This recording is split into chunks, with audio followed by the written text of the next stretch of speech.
Taylor loved it though. Did you hear him when he came in?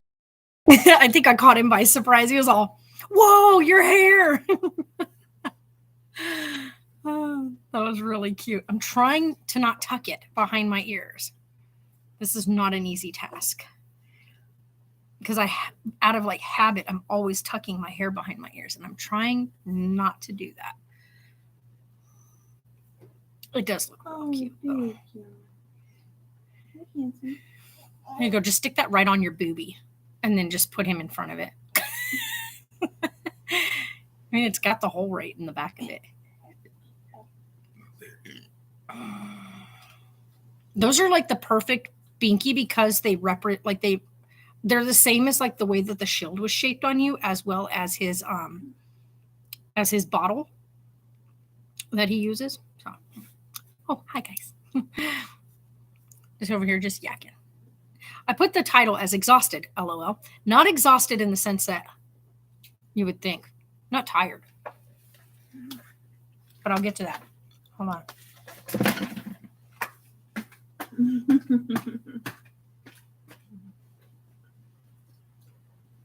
Exhaustive inflammation. I'm exhausted mentally of all these dumb ass people. Here, I'm going to give this one as well, and that one, because sometimes he goes for some of those. He didn't go for that one, right? Okay. It's so funny because he will cycle through those. He'll pick and choose which one he wants here whenever it's like the right moment.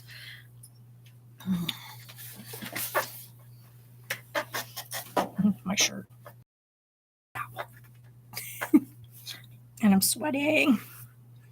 I am eating pizza though. That shirt is a grime though. Why? Knocking over a cup of coffee. Mm-hmm. I'll throw my coffee on you if you bother me too early. Oh yeah, and we're drinking homemade, of course, iced tea.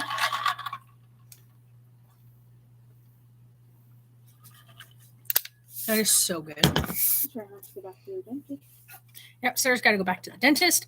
She's got to have her cap replaced because the one they put on isn't fitting right. And it's like all the grooving is loose now on the top. So like she keeps getting stuff caught like in the little groove. It's supposed to be like fitted and sealed to her tooth. Mm-hmm. And it's not. The lady got mad at me.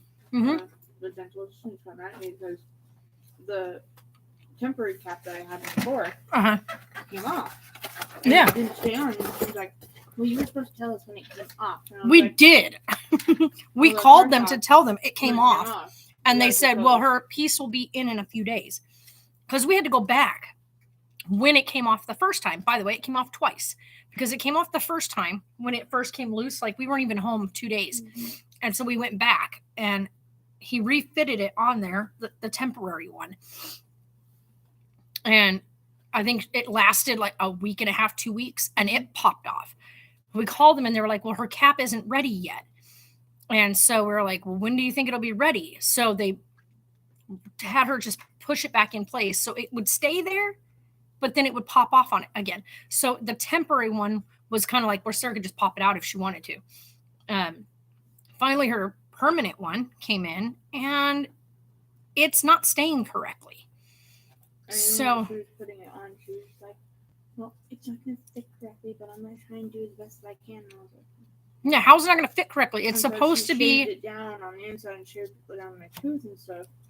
Even more, and then stuck it on there. And she's like, it's a little bit of a tight fit, but it'll fit. I'm like, but it's not. It's not fitting right. So it's now wiggling loose.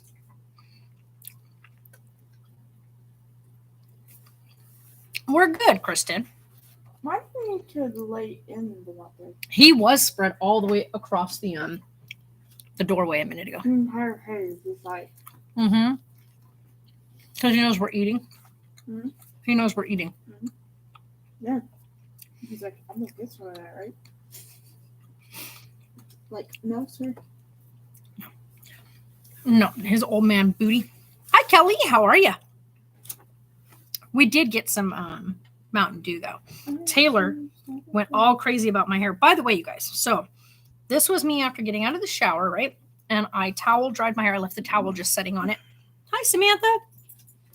Here, you guys can see the back. You can see all like the blue that's still in it and stuff, and like all my wavy curls and everything. I took a comb to it to not have them such tight curls, but I let my hair just fall naturally, right? So this is where my natural part falls. And people always laugh because I had people tell me back in the day, like, you need to part it in the middle. Well, my face is extremely non-symmetrical. Okay. So if I look straight at you, you'll see that this side sets lower, right? And this side is lower. If you look at this area here, like in my socket is different because this socket is deeper down. Hold on. We got a fussing baby. What do you need? What do you need? I need help picking him up so that way I can.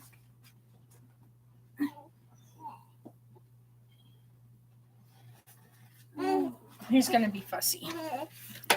He's been very, very fussy. My mom, her mom. And then he wakes up again and half sleep. Oh, your grandma. I'm sorry, Samantha, that your grandma passed away. She's doing good, actually. She's exhausted. We're both exhausted, but I'm exhausted for different reasons. Like, excuse me. I had somebody blazing into the parking lot. She's exhausted, of course, because she's up during the night taking care of a newborn. He's actually doing really good sleeping wise with you. So he's doing really good co-sleeping wise. Yeah, 2 a.m, though, he has like a full bout of fit. Be right back, guys. Good. What are we looking to get today? Looking for a case for my mom. Do you guys have cases? We do not, but we do have. Let me just show you what we got. They're mostly for, I guess you'd say, smaller items. So. Oh yeah. Yeah, we don't have. Otherwise, the only other cases I would have are the big guys. But work for most people. I mean, these were. Yeah, there's a lot. That'll hold something for like this, but I don't know if it would hold anything. Like I wouldn't put something smaller in it because then you have to try to stuff around I have it. it in the car. I just can't possibly see it. Which one? They're both. They're two different sizes. All right. Top one. Ladder.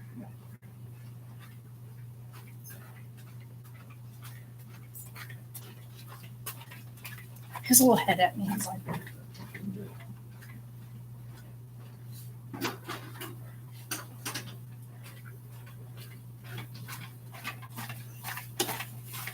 You have the other small here or not really? I don't live here, so I have no idea. I just come up here and run this shop from the farm. That's how I reach it. It can't reach. You want some help? Yeah, I'll let you come back here just this once. I'm not technically supposed to let anybody, but I can't reach it, so this is the only.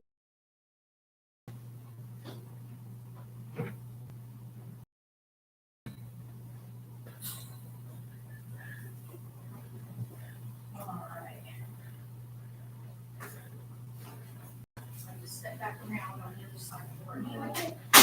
Yeah, it's not so much padding. Yeah, I just Right. kind of wanted to see like all the padding inside. Yeah, But it's got this nice stiff stuff here, so that way when you bump into it, it's not gonna. But you could put, like, if you had this on there, you could also stick stuff around it that would It's fill true. in the gaps. Yeah, like a towel. Yeah, for like $40, they usually. I mean, I'm just it's nice and snug. Right. It's okay. I'll put it back for you. Though. Actually, don't. I'll Don't? never get it back down. Oh, okay. No I'm problem. gonna set it one shelf down.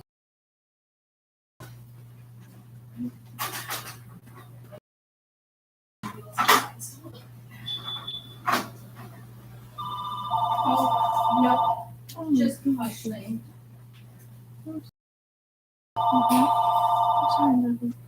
Why does this phone ring when I'm always in the middle doing something? Tilly's Bookshop.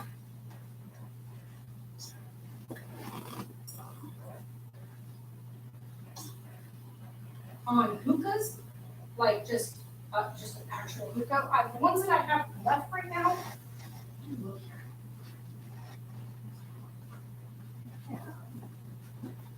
I have 2 left and they're $20. You're welcome. Oh, why do people call me right when I'm in the middle of like climbing up something? That was hard as fuck to get that back up there. Holy cow. Should not have been that difficult.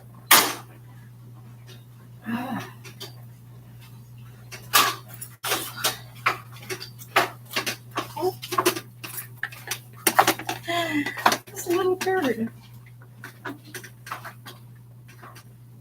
Do you want me to hold him while you take off your top and just wear your other top so he has your skin? Because he wants your skin, Mom. Bet you anything you had your regular shirt off, he would sit right there and go to sleep. What are you doing, monkey butt?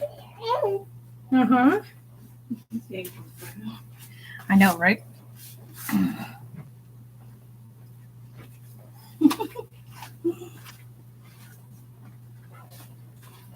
I'm gonna take that home and wash that tonight. And that way we can use that one. See that? Sorry, guys. I was helping a customer. That was a heck of a climb. I'm so short that even with the stepper thing, I still cannot reach the top shelf over on that side.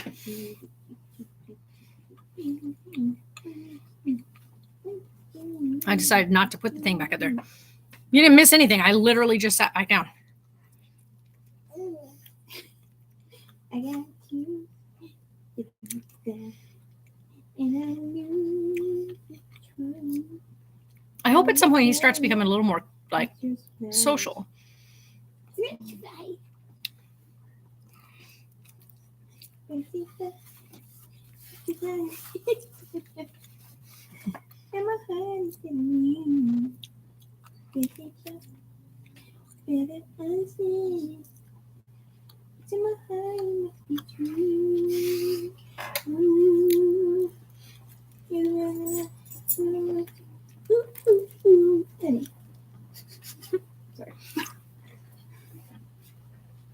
As he's blowing spit bubbles. Soon enough, you'll be old enough to watch Reese's, Mom. And soon enough he'll be old enough to actually have the bread. Num-nums. Mm-hmm. Numming. What are you doing? Please know where you're possibly stuffing. He just wants to suckle. That's the hardest part.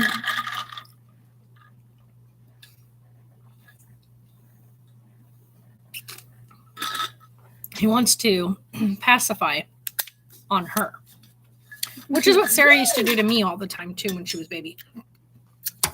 She wanted to be on me to calm her. Yeah, Taylor was actually here a little bit earlier. He went and grabbed Sarah some chips earlier.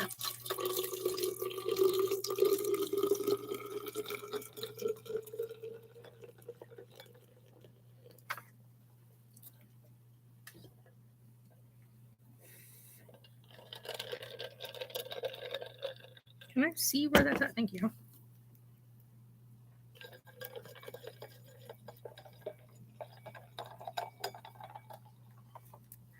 I don't want it too high up there because I have to leave the lid open on my soda, on my mug thing. Taylor's actually doing pretty darn good. He's also getting to be like where he comes and spends time over here. Aw. That's your turn this time. I got him this last time with my booty sticking out at the door. Thank goodness it was what's her name. Hold on, guys. Let me change his diaper. I'm getting the look of Mom. But Mom. I'll be right back. The way he's holding on to you is too freaking cute.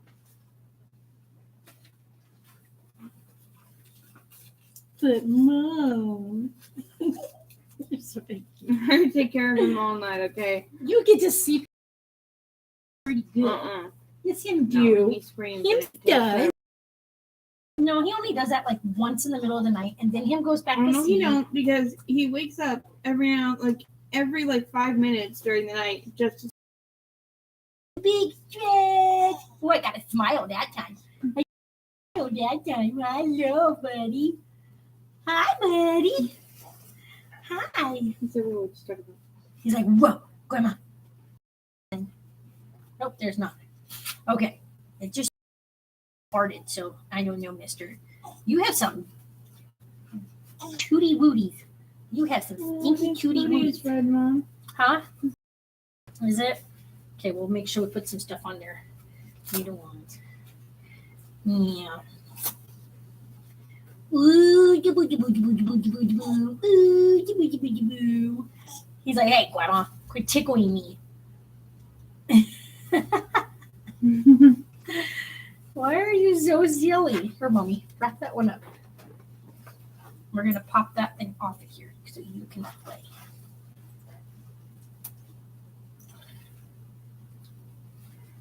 You want the toy? You want the toy? He's like, oh, why always trying to give me stuff? I don't know what this stuff is. What about this one? You want to play with this one? Yeah, no, baby hands are like fucking death grips. I know, right?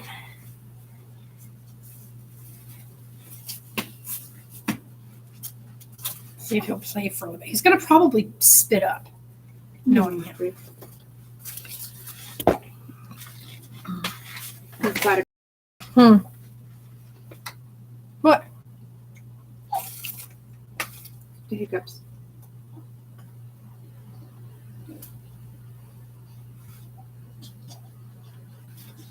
He's got a hold of that ear. What do you mean you keep missing Taylor? Taylor wasn't here on video. Taylor's never here on video, Kristen. Oh, He doesn't. Yeah, and he doesn't usually come and like talk with all of you guys. Like Taylor is very what's the word? Private. He likes his he's not, and he always has been. If you guys have watched our vlogs, you will have seen that Taylor was not really prominent in the vlogs. He never wanted to be. He was just finishing junior high, going into high school. He didn't want to be like every now and again he'd have something that he wanted to add or he wanted to say where he was like, where I would bring him, like put him on camera. He's playing, by the way, guys, if you're wondering. But like Taylor was never like a big prominent feature in the vlogs. And are you gonna get mad, mister? I really wish we had something on here to like, you know what I can do?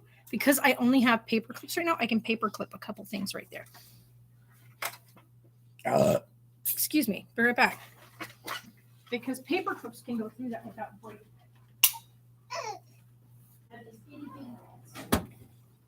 Oh, you know what? 1, 2, 3, 4, 5, 6.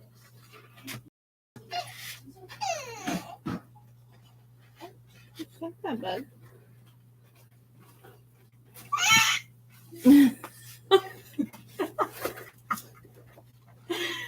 Oh my goodness. That was a whole nother something.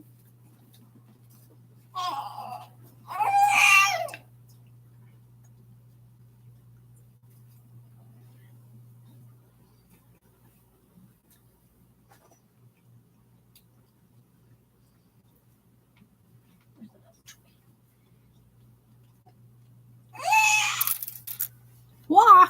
That one went flying underneath there. Well, I thought I grabbed 6. I guess I did not.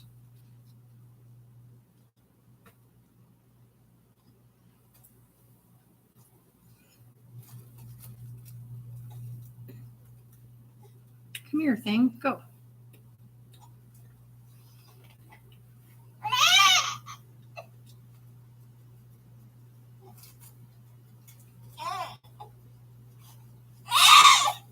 Carlisle, what are you screaming about? Sure. Sure. Yeah?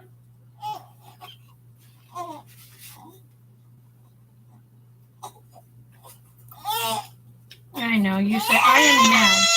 You guys are making me stay in here. Look at that. Yeah? Are you mad about it?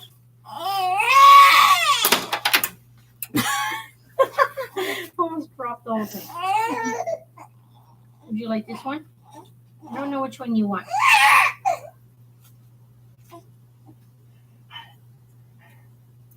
I don't know which one you want. Okay. You have to be specific, sir. Tonks. Chill out.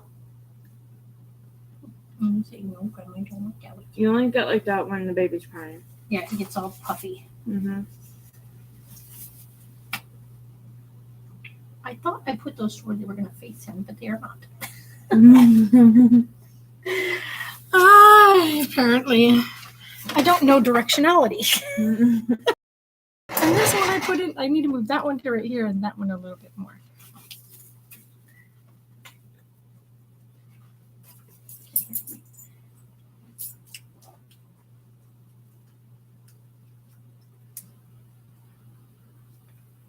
And give this one to Tonks. Not yet.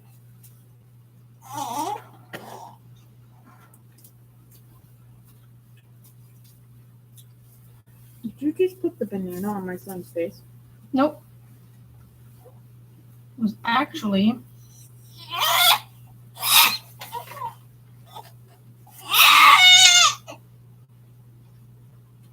He's in the hill.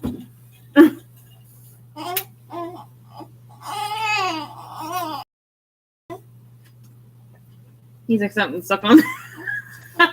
he's like, what is this thing? You confused the shit out I of him. did. He said, this got texture on it. What? As you get bigger, you can choose which one you want.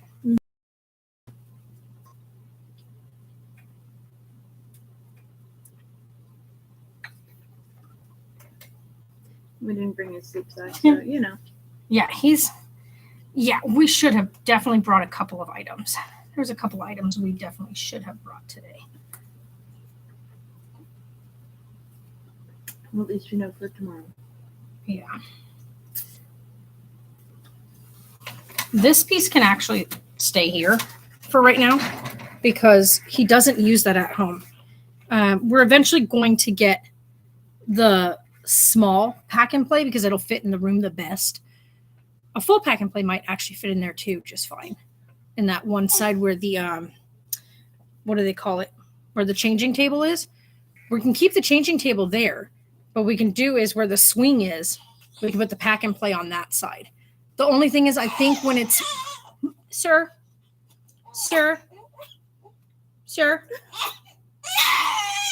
really? Yeah? Is it that bad?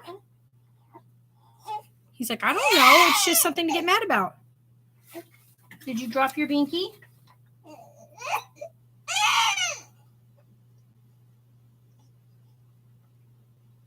His little gulp that he does is so cute. By the way, you guys, we are working with him on being able to lay down and like on his side. And, he doesn't want to. You want to go on your tummy? You ready? Big roll. Big roll. Here you go.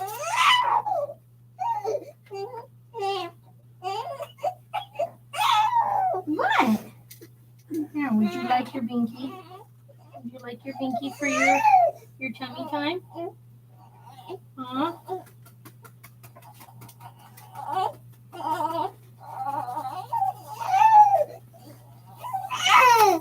Let's give him some tummy time. But we want to get that for him because we want him to be able to actually start like laying out, moving around.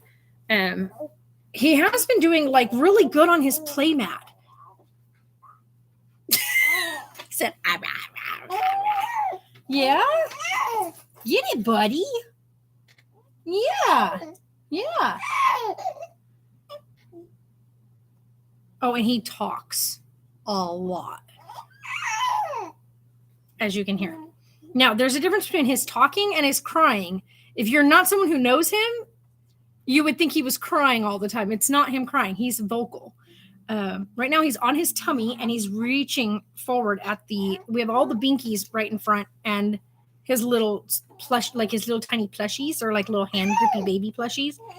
He's talking to them. Get it, buddy. I can't believe how strong he is. The fact that he can push his whole upper body up.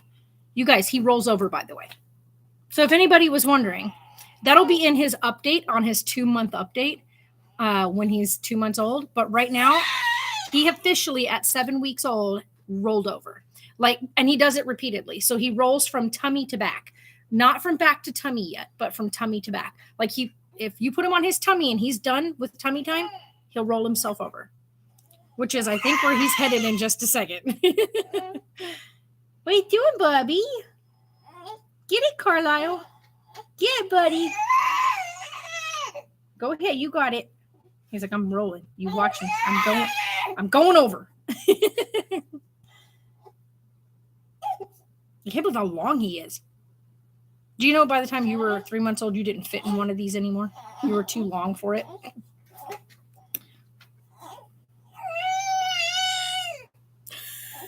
He gets so mad sometimes.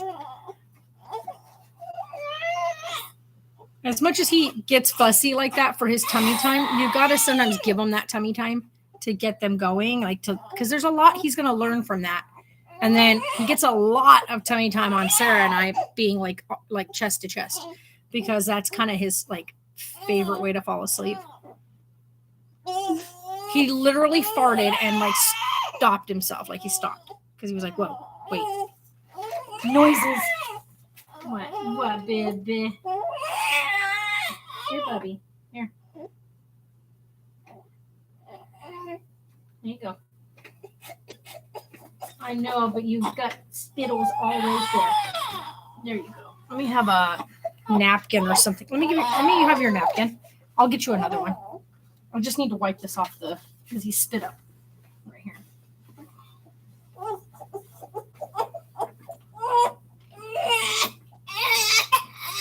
Yeah, I know you got mad. See, I spit up.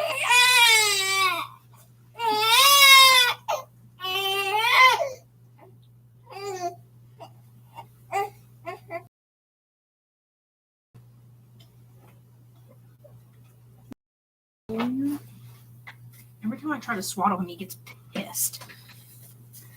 Because he's tired. Mm-hmm. I mean, I can get the car seat swaddle and see if we can swaddle him in that and see how he does. Kaiser with me or not? Oh, Kaiser's with you. You have your phone with you, right? The white noise on phone. Yeah, I don't know if it's charged. I have to charge it. Give me a second.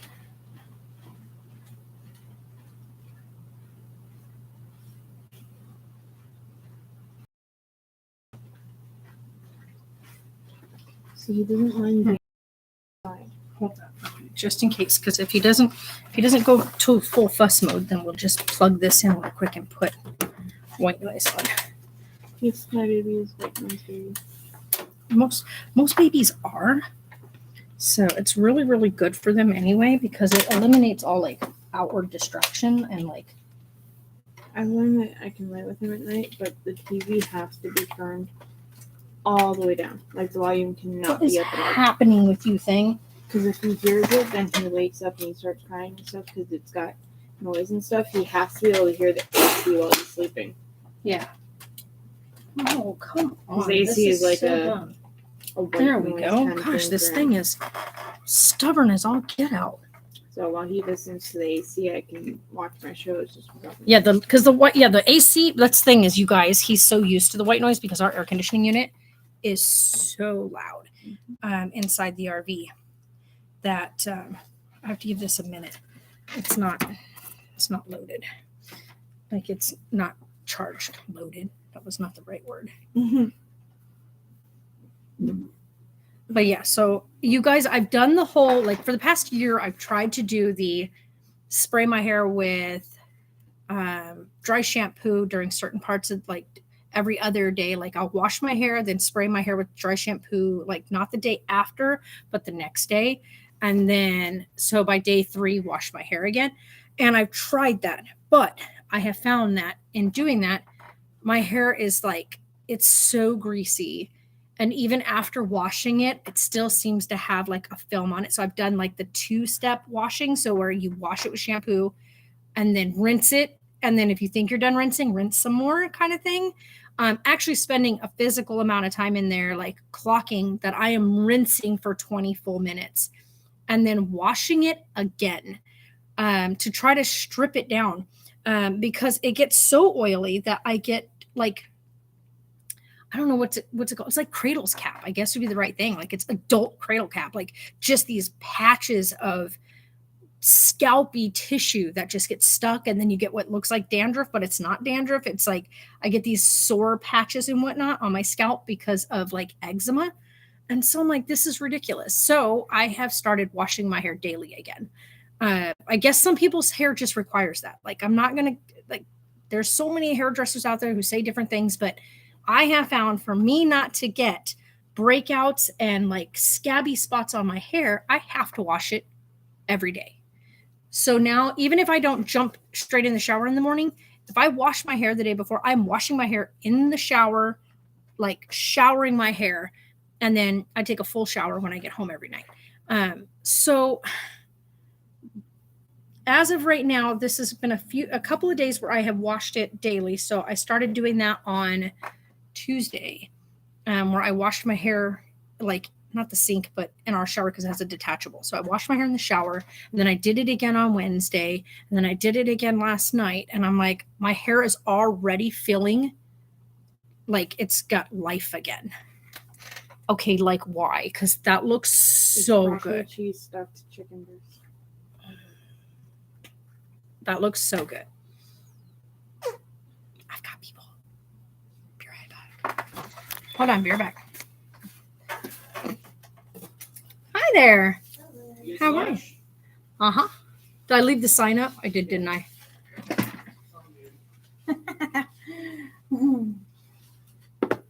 I'll go throw that sign away real quick. Thank you. Thank you. You know, I got here and there was already a customer waiting outside. I literally went straight over to the Little Caesars right down the road. Right. And back. And I was gone for just a few minutes. But like I left here at 108? Yeah, 108 and made it back here by 114. I was like, I was only literally right around the corner. What can I get for you guys? You call about them hookahs? Yeah, we only have 2 of them. I'll show it to you if you're getting one. Oh, shoot. There's the whole thing. Well,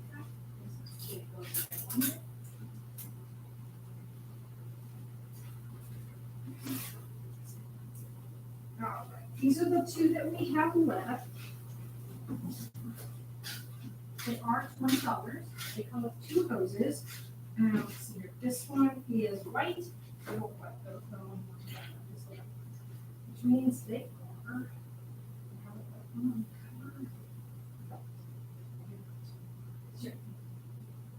But they are white. They come with 2 hoses. Otherwise, we have our $120 some odd glass setups. I'll take the white one. Take the white one. Take the white one. Do you guys have like the cold? Yes, we do. We have Kohl's and Shisha. And we even have, like, I guess the flavor stones. I don't know if anybody uses it.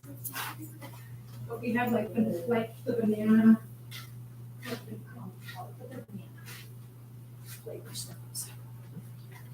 So over here is where we have, he went all by himself. Look at that. All right. So Shisha is right here. And we have your stones, and then we have your Kohl's. So this is the last of Incredible, right? So this one's Incredible. So let's get one Kohl's. Which ones would you like? We've got the $3, which is the short stack, and then we have the $4.90 for these really big ones. The $3 ones? Okay. So you just need a nice little short roll. All right, and then did you want any Shisha? All of these are flavored after bar drinks. So if you know your bar drinks, that's kind of what they are. So you got like Mai Tai, a Dirty Blonde, a Dragon's Breath, a White Lotus, a Surfer, a Strawberry Daiquiri, a Margarita. Strawberry daiquiri. How much are the? They are $6.95 a box.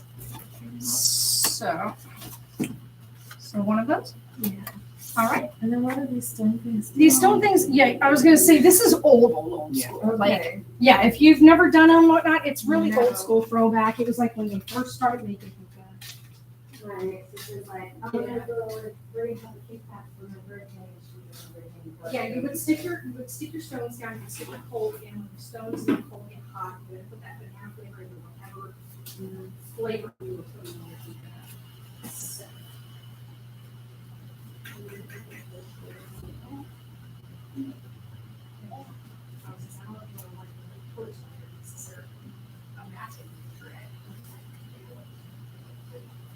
Yeah, it's quick. It's been like They 4 years since I've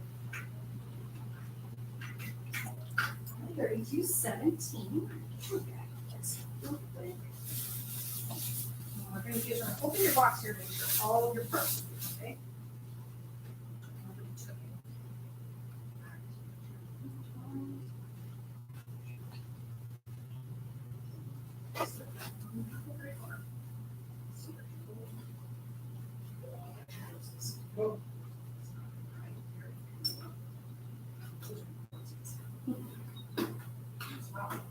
Yes, it is.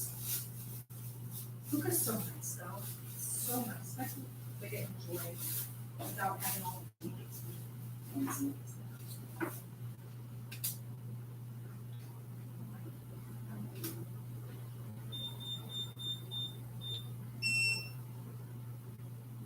Did you need a receipt?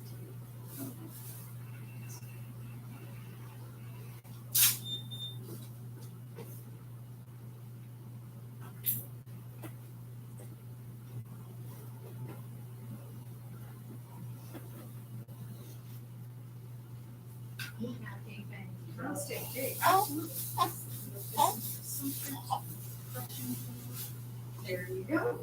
Absolutely, you guys have a fantastic day. You can stay under that heat. Hot dog.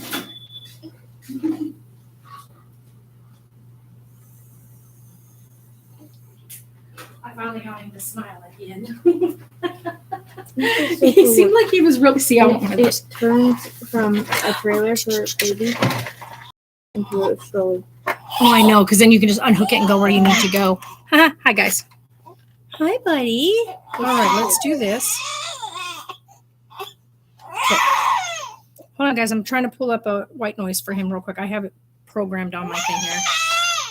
Hey, just got home from work? You just got from work? Welcome home from work, Caitlin. Hello? Are you just not going to connect? Okay, there we go. Go to my library. Hold on, BB. Hold on, BB. Grandma's got you. Or not.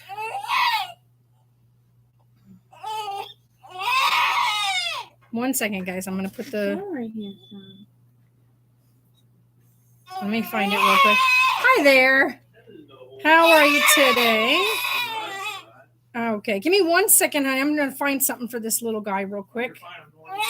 Okay. Where'd it go?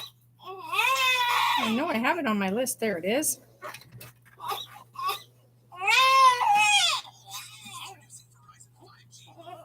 Nobody cares about the ads.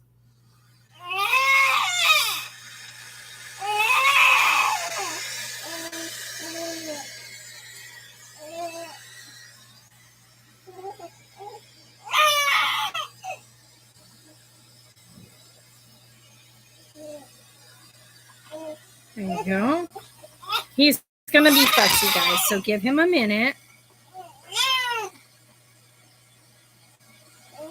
Yeah, as much as I would love to give Tonks the crust, his bowels do not agree. I know, buddy.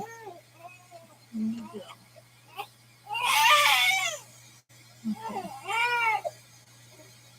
You know what? Let me go ahead and wrap him up real quick, guys. Hold on. I'll make sure, yeah, he's completely out of view.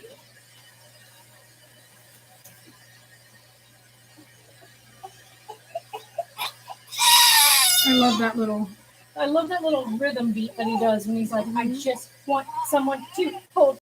Come here, honey. Oh, come here. Let's get you all wrapped up. Oh, I was like, did I put his leg in the wrong hole? I did not.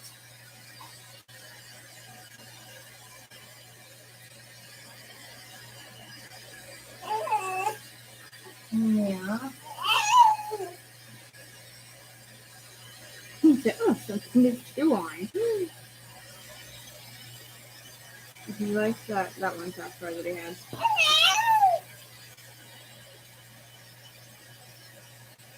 Straight jackets for babies. Yeah. Which one? The The big fat one. other one, the green one. The Tommy Cookie one. The Tommy Cookie green one. Mm-hmm.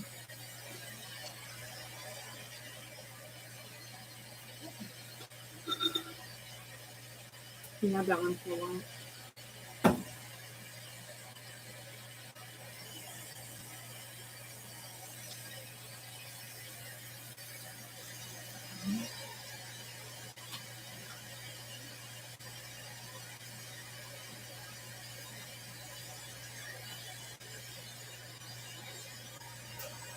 You can see him, right? Okay. Yeah, it is such a lifesaver. Like in the house, our air conditioner is louder than that, by the way. You ready for some soda? You have to keep this open now. Put the soda in there. Yeah, white noise has been a fantastic way for babies. I used to play just the static on my TV for the kids when they were little, especially for Taylor. But I made 2 differences with my kids, and I'm wondering if I should do like a full detailed video of that. When I was pregnant with Taylor, I played like heavy metal music. Okay, like I'm talking Metallica, Def Leppard, like rock and roll type music. Uh-oh. All right, you ready for me, sir? All right. Hold on, guys. I'll tell you in a second. 1 second. I'll be right back. Okay. Here you go, Mama. Hopefully that helps him.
Like I want to be able to give Tonks normally we give him our crust, but like little by little over the course of the day. Maybe just drop.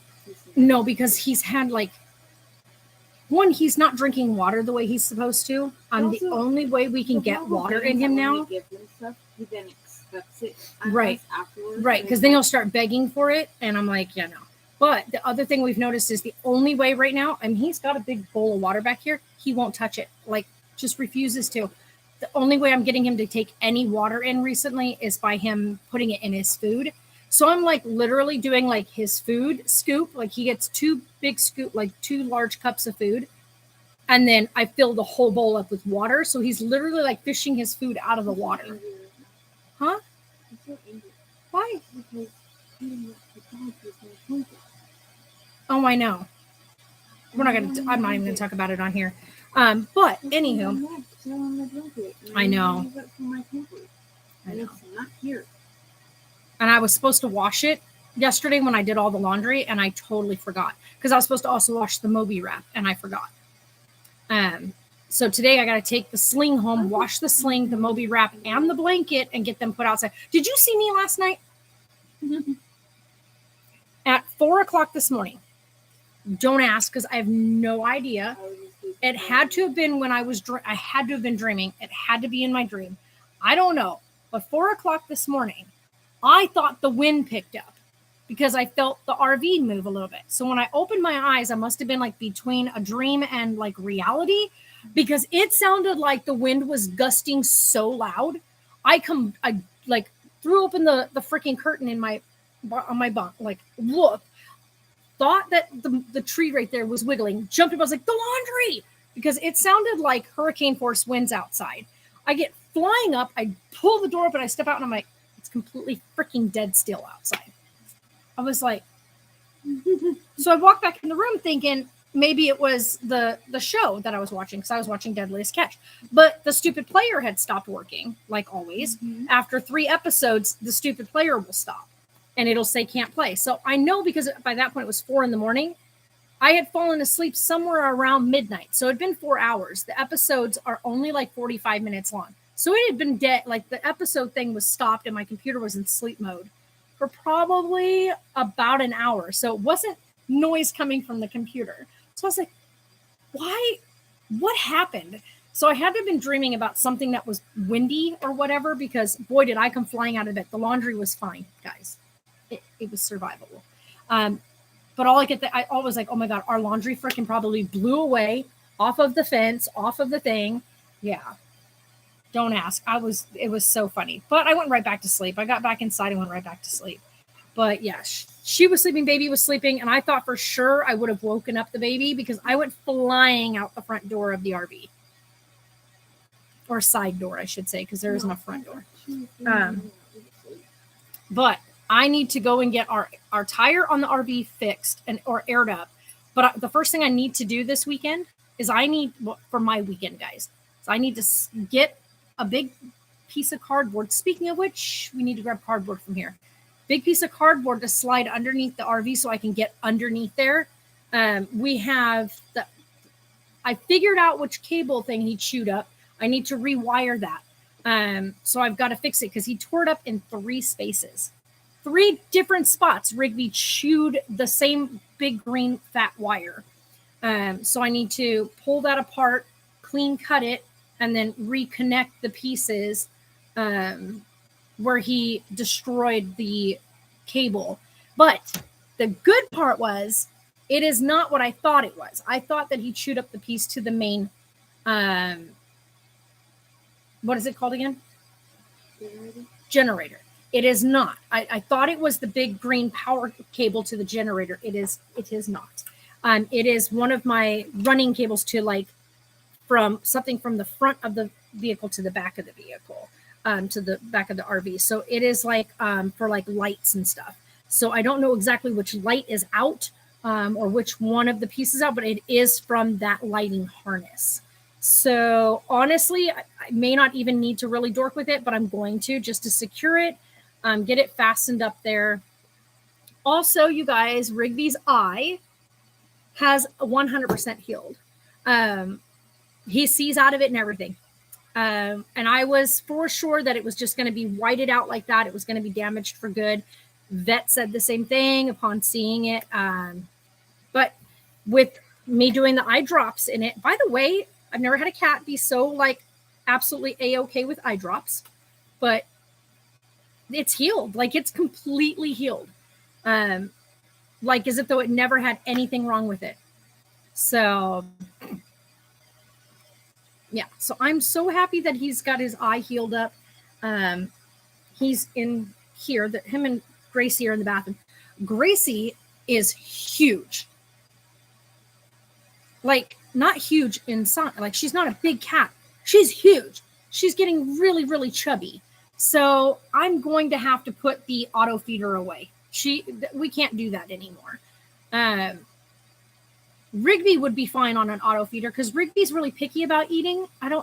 If you guys have been with us since I first rescued Rigby, you would know Rigby's a very, very picky eater. He'll only eat certain kibble out of the kibble, by the way. He won't eat all the different shapes and flavors. He's very picky. Gracie is just constantly just at that bowl. She is so round. I don't know if you've been in there yet today. She's almost can't squeeze under the sink anymore. She's so chubby. Yeah, not good. Which tells me she's overeating again. Maybe that's why Rigby keeps smacking her away from the bowl. He's like, Gracie, stop it. No, she is really getting robust, which is not good for her. And if anybody's like, but that's so good. No. Gracie has a very, very disabled back end of her body. And any added weight is a big no-no. So I'm going to have to bring their bowls up here tomorrow. So I need to put their metal bowls in my bag and take the auto feeder completely out of there. Because yeah, they don't need that at all. So I'll just have to let Tatum know that when she gets here in the morning, just take both bowls, go scoop in the bag, set both bowls down, and that's it. That's all they get. Even if she's like, but I feel bad that the bowls are empty. Don't, because they will be fine. Gracie cannot overeat like this. She's going to end up back at the vet with being crippled up again, where she's not going to be able to walk again. She can't be that heavy set.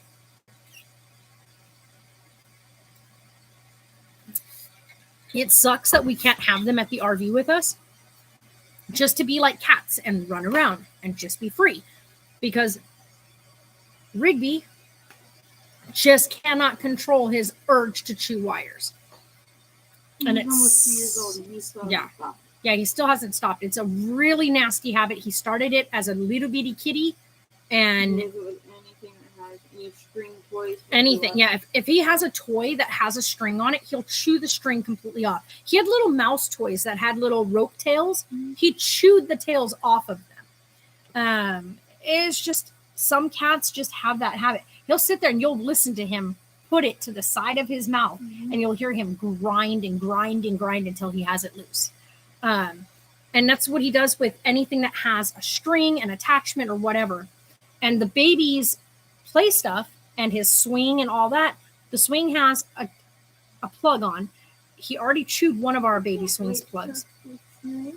Oh, I know. And I can't wait to set up the I refuse not to the have money tree. to buy my child toys.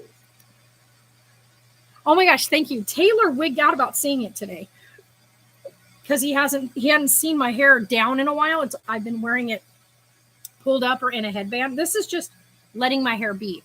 It actually does look really cute. That's what I was going to say. I said that earlier. I was like, man, I look like Johnny Depp or something with my crazy hair. But all this is starting to finally get its like curl.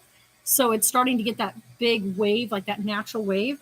So I'm just letting it be. So yeah, I'm not trying to touch or anything. I have not cut it. I did trim it to get like the little bitty kind of dead ends off of it. But like that piece right there just keeps doing that little spiral. But yeah, so I'm just kind of letting it go. I'm just letting it do its thing. And the other big thing was I'm now washing it every day. Yeah, it's definitely like, it's getting long. I don't know how the back looks, but like it's getting there. So, but yeah, so this is all regrowth from, this is what, a year now, because I cut it in May last year. So this is how much of my hair has grown in a year. Like, look at this. And I have not cut it. So I did a little bit of like, I've done 2 trims on it where it was like, literally I just took the scissors and I like held each piece. So I would take my hair like this, and I've been like combing it out, and then I would take it and I'd get all the way to like these itty bitty ends and just take like itty bitty bits off. Anything that I saw that had like a little split in it, like a little split end, I just went along and just trimmed each little bit. By the way, with hair scissors, do yourself a favor. If you are going to do any kind of stuff with your hair at home, use hair scissors. Don't use kitchen scissors, guys. One, they're too fat and blunt. Hair scissors are specifically made for hair and for trimming the hair correctly without wrecking and damaging it. If you cut your hair with kitchen scissors, I guarantee you will damage your hair more than you are fixing it. I love that you ask that, Kristen, every time. You're not going to miss anything, honey. We're right here. You're going to Nova Scotia on Monday? Oh, on Monday, July 4th. Oh, you're going to have the whole summer off. That's nice. That's nice. No. So exhaustion-wise. So like we were saying earlier, Sarah's exhausted because she's with the baby during the night. And he definitely lets her know that he wants only mom at night. He don't even want me at night. If I try to rock him or whatever, he gets so mad. He wants his mama.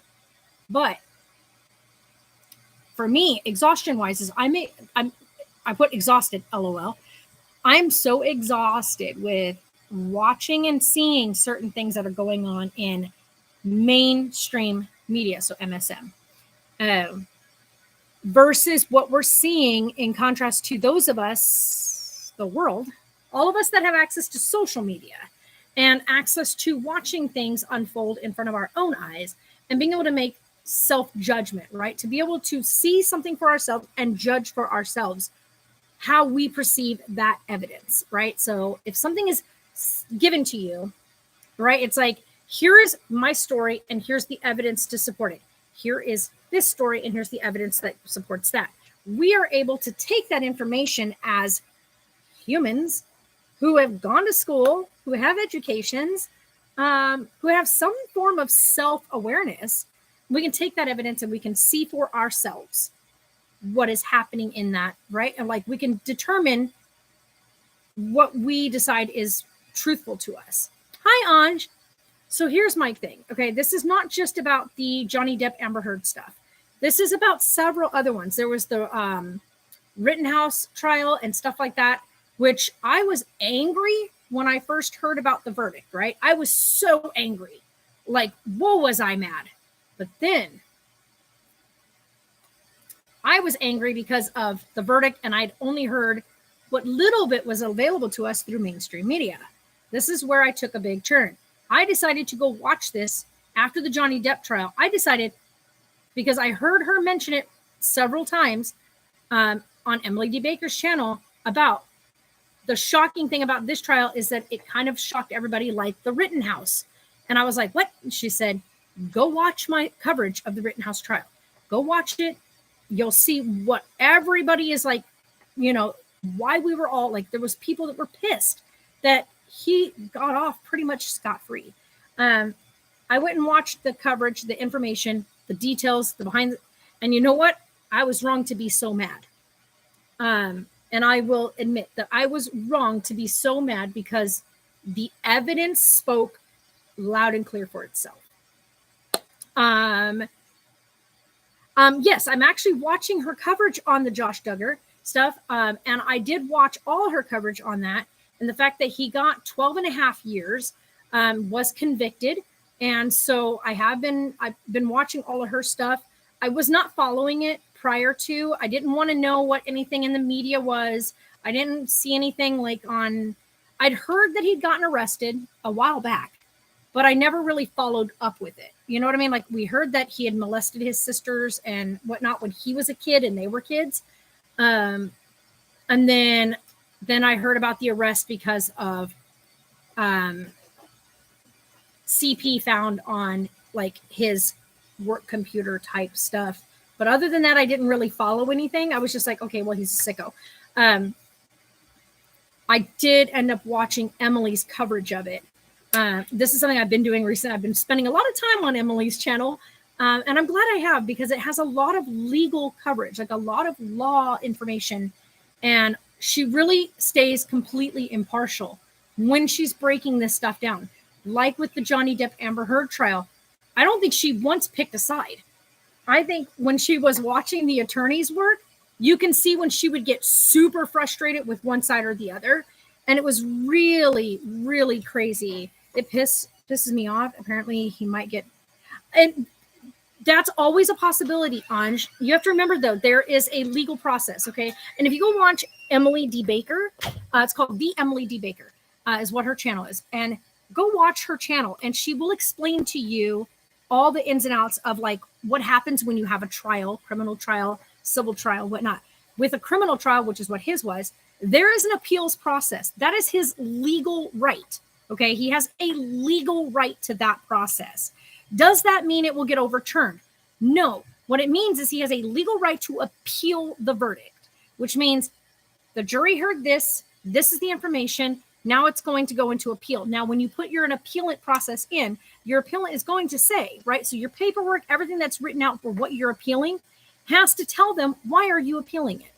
What evidence came in that should not have? Or you felt that this evidence was brought in without, knowledge, or was misrepresented, or your attorney you don't feel your attorneys did their job to represent you correctly. You have to have a solid reason why you want your case appealed. And then it's going to go to a judge who's going to look at that appeal. They're going to read through that entire thing, right? Let me tell you what, as someone who's a paralegal, I no longer practice paralegal work. I have to redo my licensing. But as a paralegal, and I've done these papers before in the past, the appeals paperwork is a lot. Is a lot. A lot. And it's a lot of information that you have to get an appeal. Okay.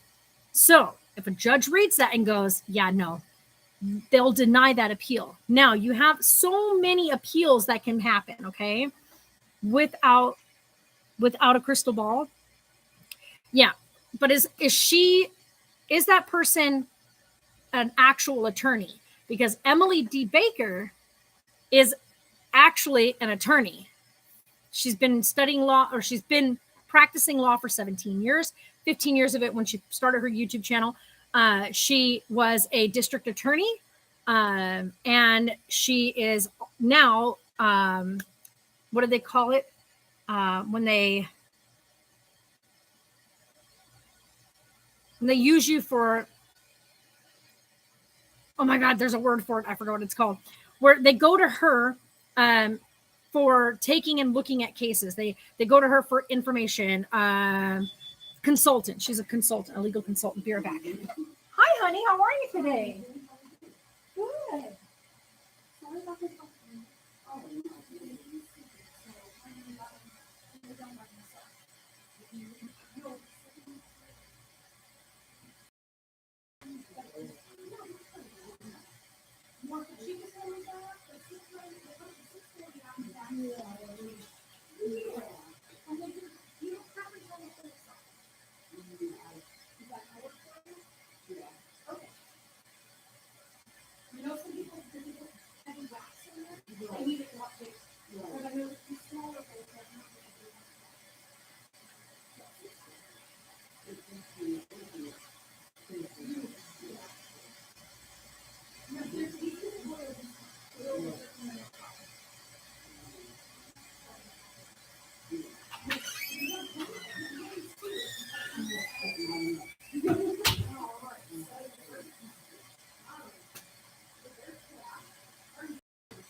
It's probably not. You need to be free.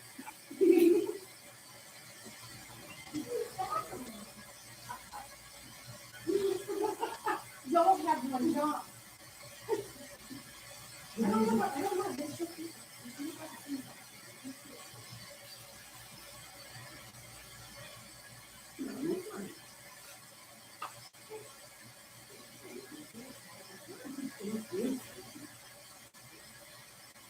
They have one job.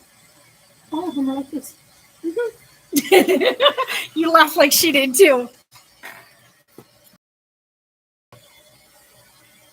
I know, right? Hi, Amy. How are ya? Here, hold on. I want to do this for you guys. 1 second. Don't go nowhere. I'm going to put this in here.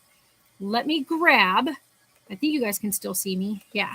I'm going to grab Emily's channel link for you guys because literally she's one of my favorite people to watch.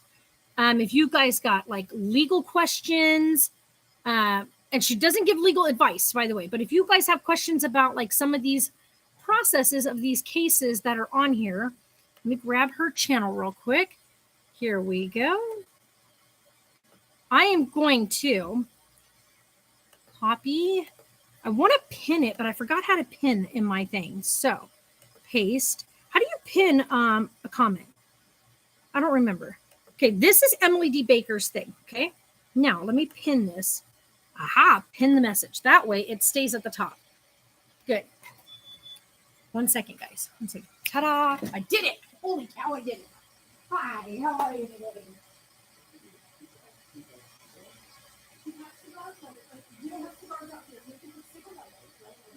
They're going to be out in the door, and that big room back there. So if you go in, it's going to be on the side. The door's on the side. It's a sliding glass door. The way. And all of our cigarillos are on the right-hand side, sweetheart. You're welcome. But okay. So it'll be at the very top up here. But that's Emily D. Baker's channel. There's a lot of cases that she covers. One of the biggest ones that she does cover a lot of is like fraud and stuff like that. So a lot of criminal stuff, because that's what she did when she was actively serving as a district attorney. So yeah, she's amazing. She did the whole Johnny Depp trial from start to finish. If you guys have not seen that trial and had somebody explain to you why certain things were happening, that's who I would recommend go watch that trial. Especially if you're having like a moment like some of social media is doing, not social media, mainstream media is doing, by trying to gaslight the public into believing that Amber Heard is still some sort of victim. She is not. A verdict was put out there by a jury of her peers, found her to be a liar. I think those of us that watched the trial, that did not seek out any social media during the trial, just watched the trial, and got legal commentary on said trial so that we understood the legal ins and outs of that trial. I think that was important.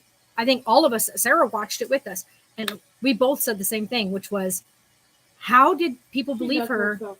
She screwed herself over with being so elaborate. When she made these stories so big and so elaborate. How dirty the carpet was. Yeah, like, and then some of the way she describes certain things, you're just like, wait, what? And then the photos and stuff like that didn't match the evidence. Like the evidence didn't match. Hold on, guys. Did you find a few? Very good. Oh my God.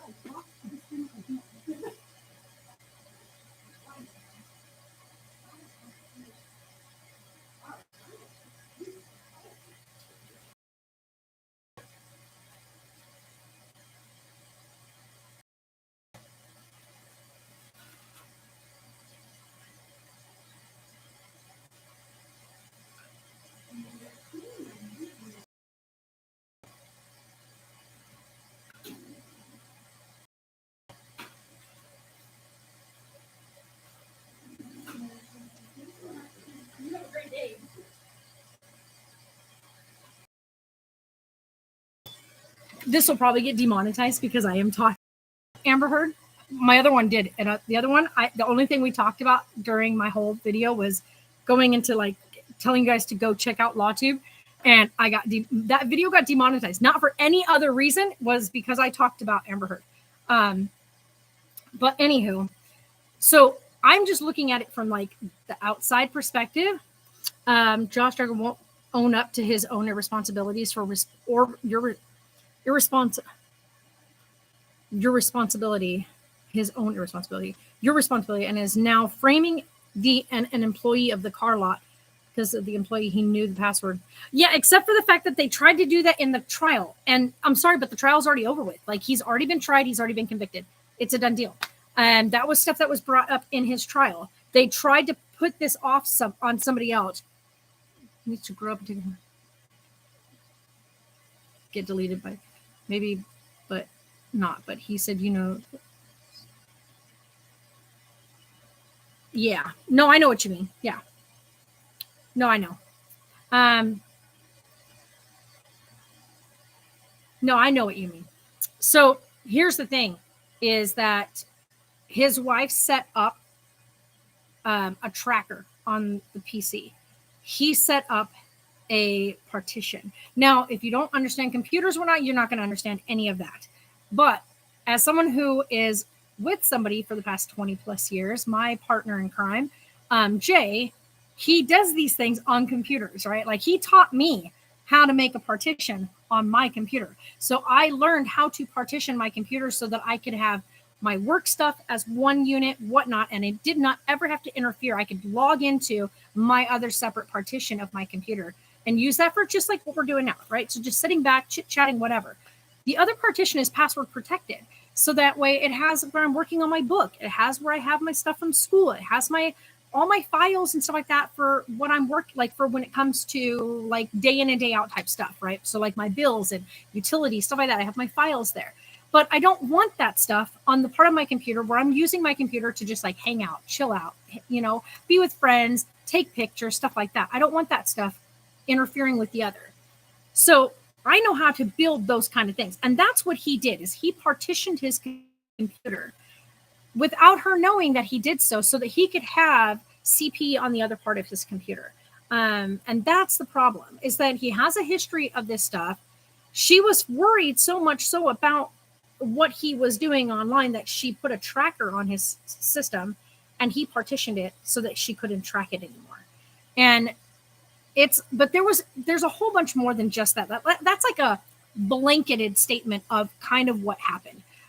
You need to go and actually, like, if you didn't follow it from start to finish and you only saw the information from mainstream media, then you're doing it wrong. Get away from mainstream media, CBS, NBC,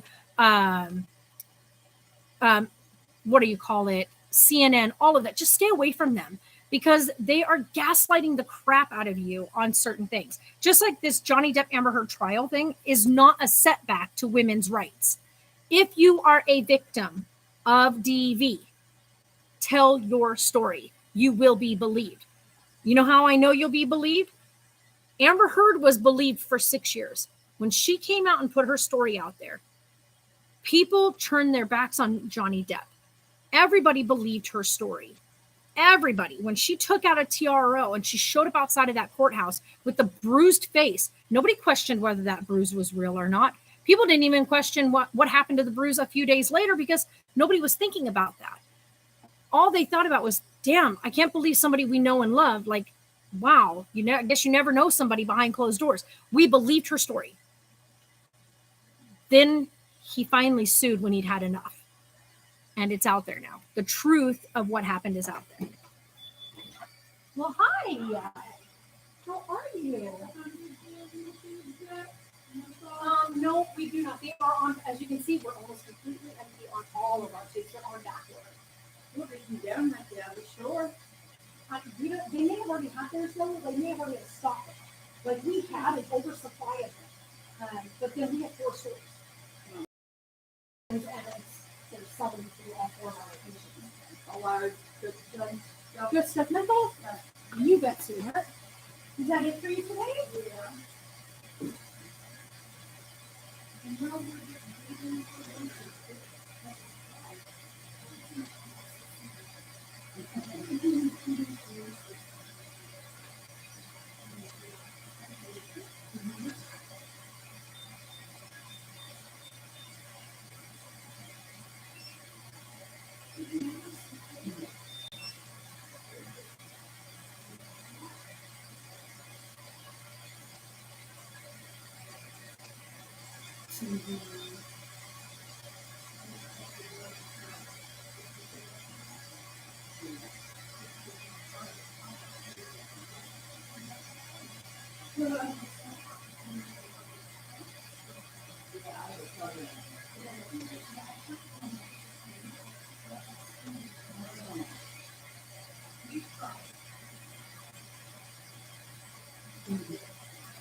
because she's always like, she comes here, she buys her menthol from here.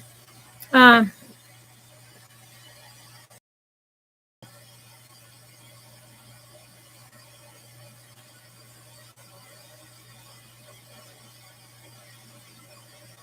know it, but she's not going to. And here's the reason why, Anj. Yeah, I know. And that's the thing is, she believes in her vows that she took, which is through sickness and in health. And she believes he's sick, and that as his wife, she needs to stand by him through this sickness, that she needs to support him and get him through it. At this point, depending on how they do things, he has a 12.5-year sentence. Whether he serves that full 12.5 years, don't know. I think right now he is in custody. As far as I remember, he was put into custody. But yeah, she's never going to get a TRO. She's never going to get a protective order because he's never shown any signs of harming his own children. He's also had no evidence of any use of his children on there, right? So his children were in none of the things that were found.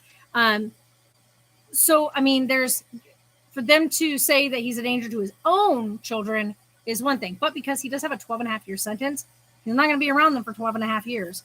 Maybe, dependent on if he gets out for good behavior, yada, yada, yada. The courts may decide that she may lose custody of her children if she keeps them in a home with him, seeing as he is now permanently labeled.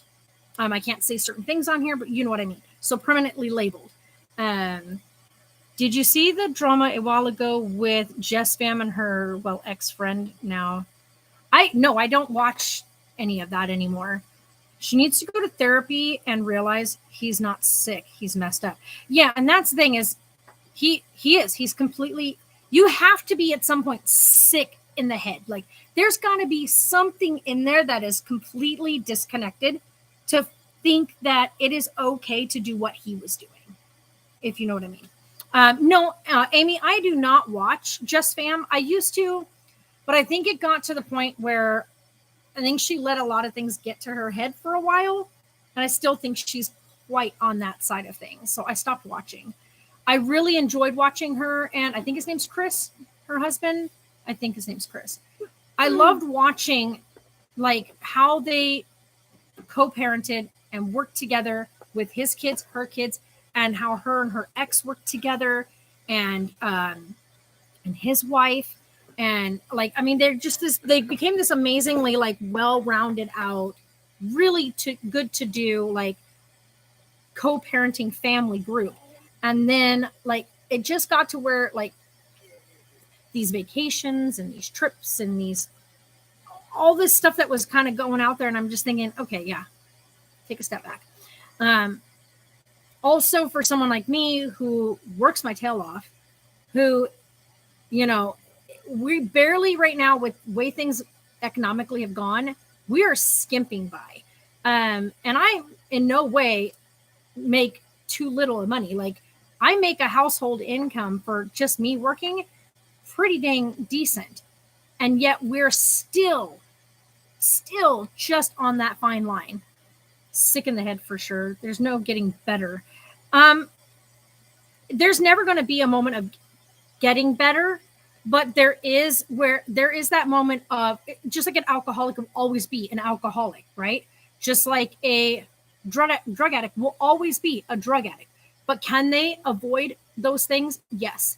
Can they live without those things? Yes. Is it difficult to manage? Absolutely. But is it possible? Yes. So someone like him who feels that they need that part of things, they need to do, it's disgusting, right? It's just like drugs. That's disgusting. Someone who feels they need alcohol to get through their day, that's gross. Don't do that. It's not okay. I watched my grandpa drown himself in this stuff. It's disgusting. Watching him every day and smelling him and the scent that came off of him used to make me repulsed as a kid. But I loved him and I wanted to see him get better. And when he was in those little small moments of sobriety, was one of the funniest men I ever knew. And it's a very horrible thing to see someone go through something that is either be an addiction, which, by the way, CP is an addiction to these people. The people that reach out for it, it is absolutely disgusting. And the fact that that would be the one thing you need, it's about control and domination. And when you feel like you don't have control of anything else around you, they're going for that, because what's the easiest thing you can manipulate in this world? A child. And that is disgusting that anybody would want to do that. We want children, like my children grew up getting to make choices. And I think from the time that they were big enough to pick out their own clothes, I would give them options. Here's your clothes. Which ones would you like to wear today? You know, you pick out two things that you know are going to be A-okay to go out in public in. When we were at home, they had free reign of just picking out what they wanted. I mean, there was times where Sarah mismatched so bad. I have video of Sarah running around with her pants on her head and her shirt as her pants. So, I mean, kids can be easily manipulated, but they also can be so amazing to learn from. And for him, he likes being able to manipulate and use and whatnot, because it's his only form of control. Whereas everything else in his life was being controlled for him. And it's disgusting. It's not an excuse. It's disgusting. But can he live a life without it? Absolutely. If he gets out of prison, can they ban him from any activity on a computer? Yes. They can make a lifetime ban of him ever having access to the internet. Yes. Can he ever own any form of cell phone? He might be able to own a flip phone that does not have picture access. Has no internet access, just strictly landline ability. It's still fucking disgusting. I don't understand how anybody's brain works like that. But I give props to the people that do have that drive urge, and never act on it. They never act on it, but they also seek out help because they feel that away, so that way nothing. Right, and that's what she's saying is there are people out there who openly have admitted, I am like that. They're attracted in that way, right? They have openly admitted, but they won't act on it because they feel that it's absolutely wrong. They're like, no, because this isn't okay. This is not an okay thing to feel. And they seek help. They go out and they seek treatment. And they tell their partner, hey, I don't feel that it would be safe for us to do these things right now because of this desire that I have. And I think it is horrible that I have this desire. I want help to get rid of this desire. And so, I get props to them. It's yeah, hard. there are people out there who have that fight it every day, that are like, absolutely not, I will not do this. Yeah.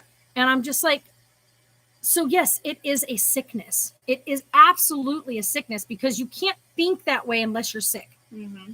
Honestly, like if you're mentally crazy, you're sick. If you have a serious mental incapacitation, it's because you're sick. So like, do we want to believe that, oh, they're sick? No, we want to think, oh, they're so stupidly messed up. You're right. They're messed up because they're sick. It's a sickness. It's an illness. It's something that's not right. And so, yeah, but anyway, this is what we were laughing about, you guys. Anybody need a bag? They had one job. Why are all the bags that we just got sent? This is my bags. Why are they all like this? Why are they all leaning? I tried to open them and stand them straight up. They won't stand up. They all lean to the side. Anywho, here, put these in here. Oh my God, that's so funny. He's psychotic. Even the... No. I know what you're saying, Anj. No. I absolutely know what you're saying. But listen to what you just said, though. He's psychotic. Psychotic is a mental illness. Okay? Mentally ill. He is mentally ill. And that is how it is. Right. Yeah, sick in the head, that's what I mean by that, though. It is a sickness. Sick in the head. Yes, sick.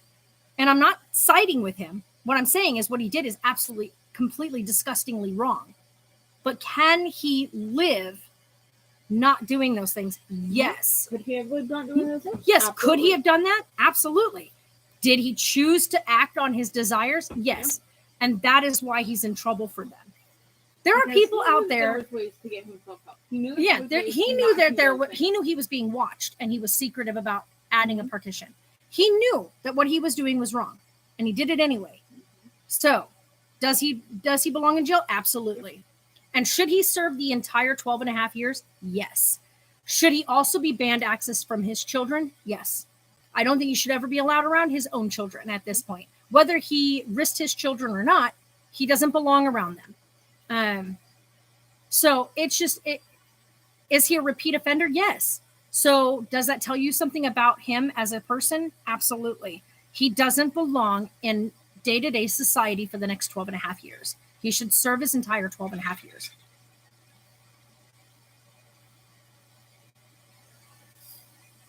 And I understand, as a wife, I went through this as a wife. You want to stand by your significant other, the person you married. You took vows under the name of the Lord, under whatever, right? And through sickness and in health.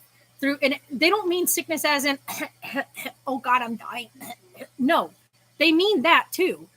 But through sickness, things that could ail in your marriage, things that could make things really difficult. Gambling is a sickness, you know. People that have OCD, that's a sickness, and it's so hard. Like, believe me, I'm OCD, and let me tell you what, I sometimes drive Sarah crazy because of it. The look I just got. He acted on thoughts way before CP with what he'd done. I know, and that's what I'm saying. If somebody had caught those things, Amy, when he was a child, because the things that he did with his sisters happened when he was a minor. Okay, he did these things as a young man, as a kid, and nobody stepped in. And if people had known what was happening, no, I don't think he will be for a while. Eventually he probably will be, but not in the beginning. Absolutely not.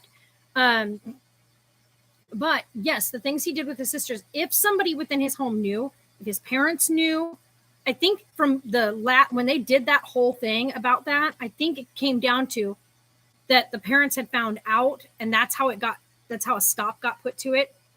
But nobody really did anything further than put a stop to it. It got to the point where, like, with everything that happened, that was when they bought that big house and all the girls were put into one side of the house, which was up in like the attic space, I guess is how they did it. Like, they had that big, where both sides, like the boys were to one side, the girls were on the other. And that is why that happened in that household. Was they kept the boys and the girls on separate sides of that large property.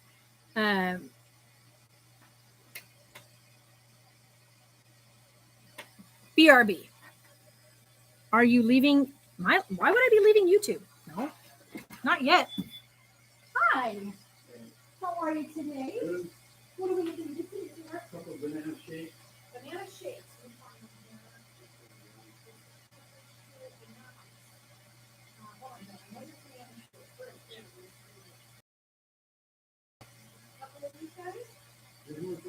They are they're $15.95, and then of course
Oh, you too.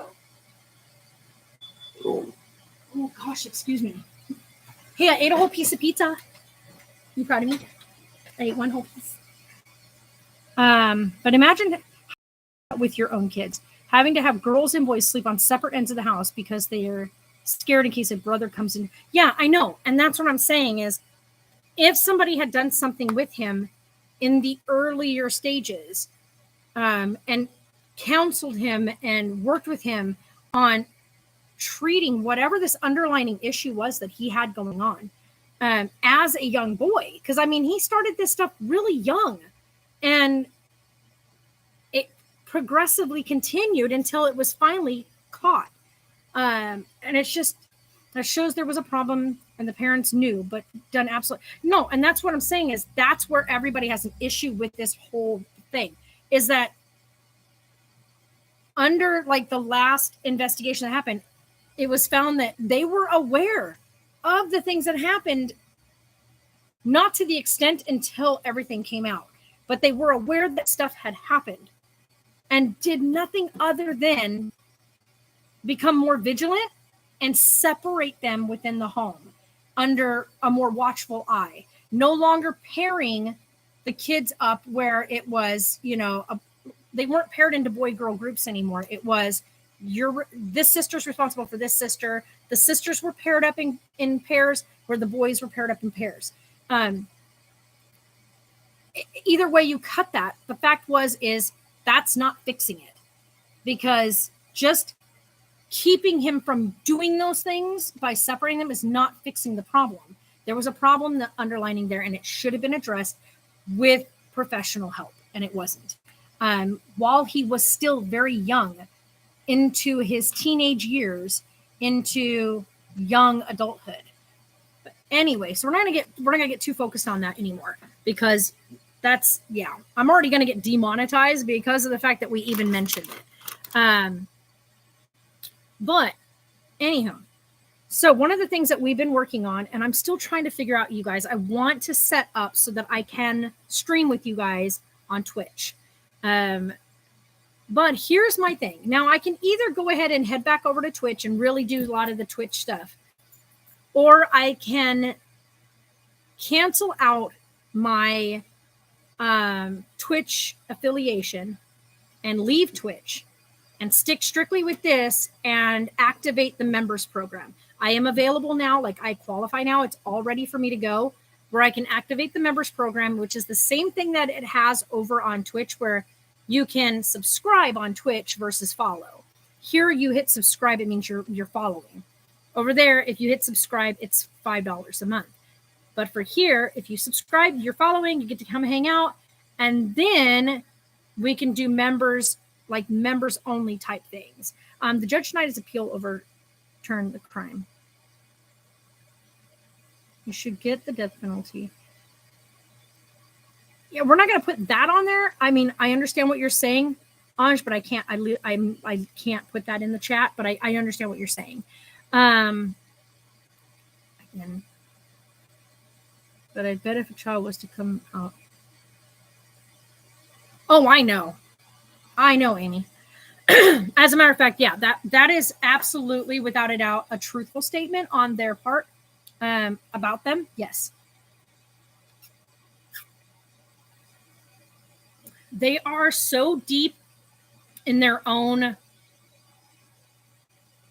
I guess you'd say, they have their own religion in a way, because there are things with religion that people cling to that I think is disgusting. Like, one of the biggest things in the Christian faith is love all others as I so love you, right?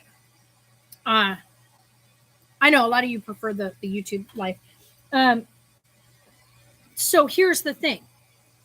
If God loves me for me, and he loves you for you, and he loves so-and-so for so-and-so, he loves all his children, right? So it is for us to love all.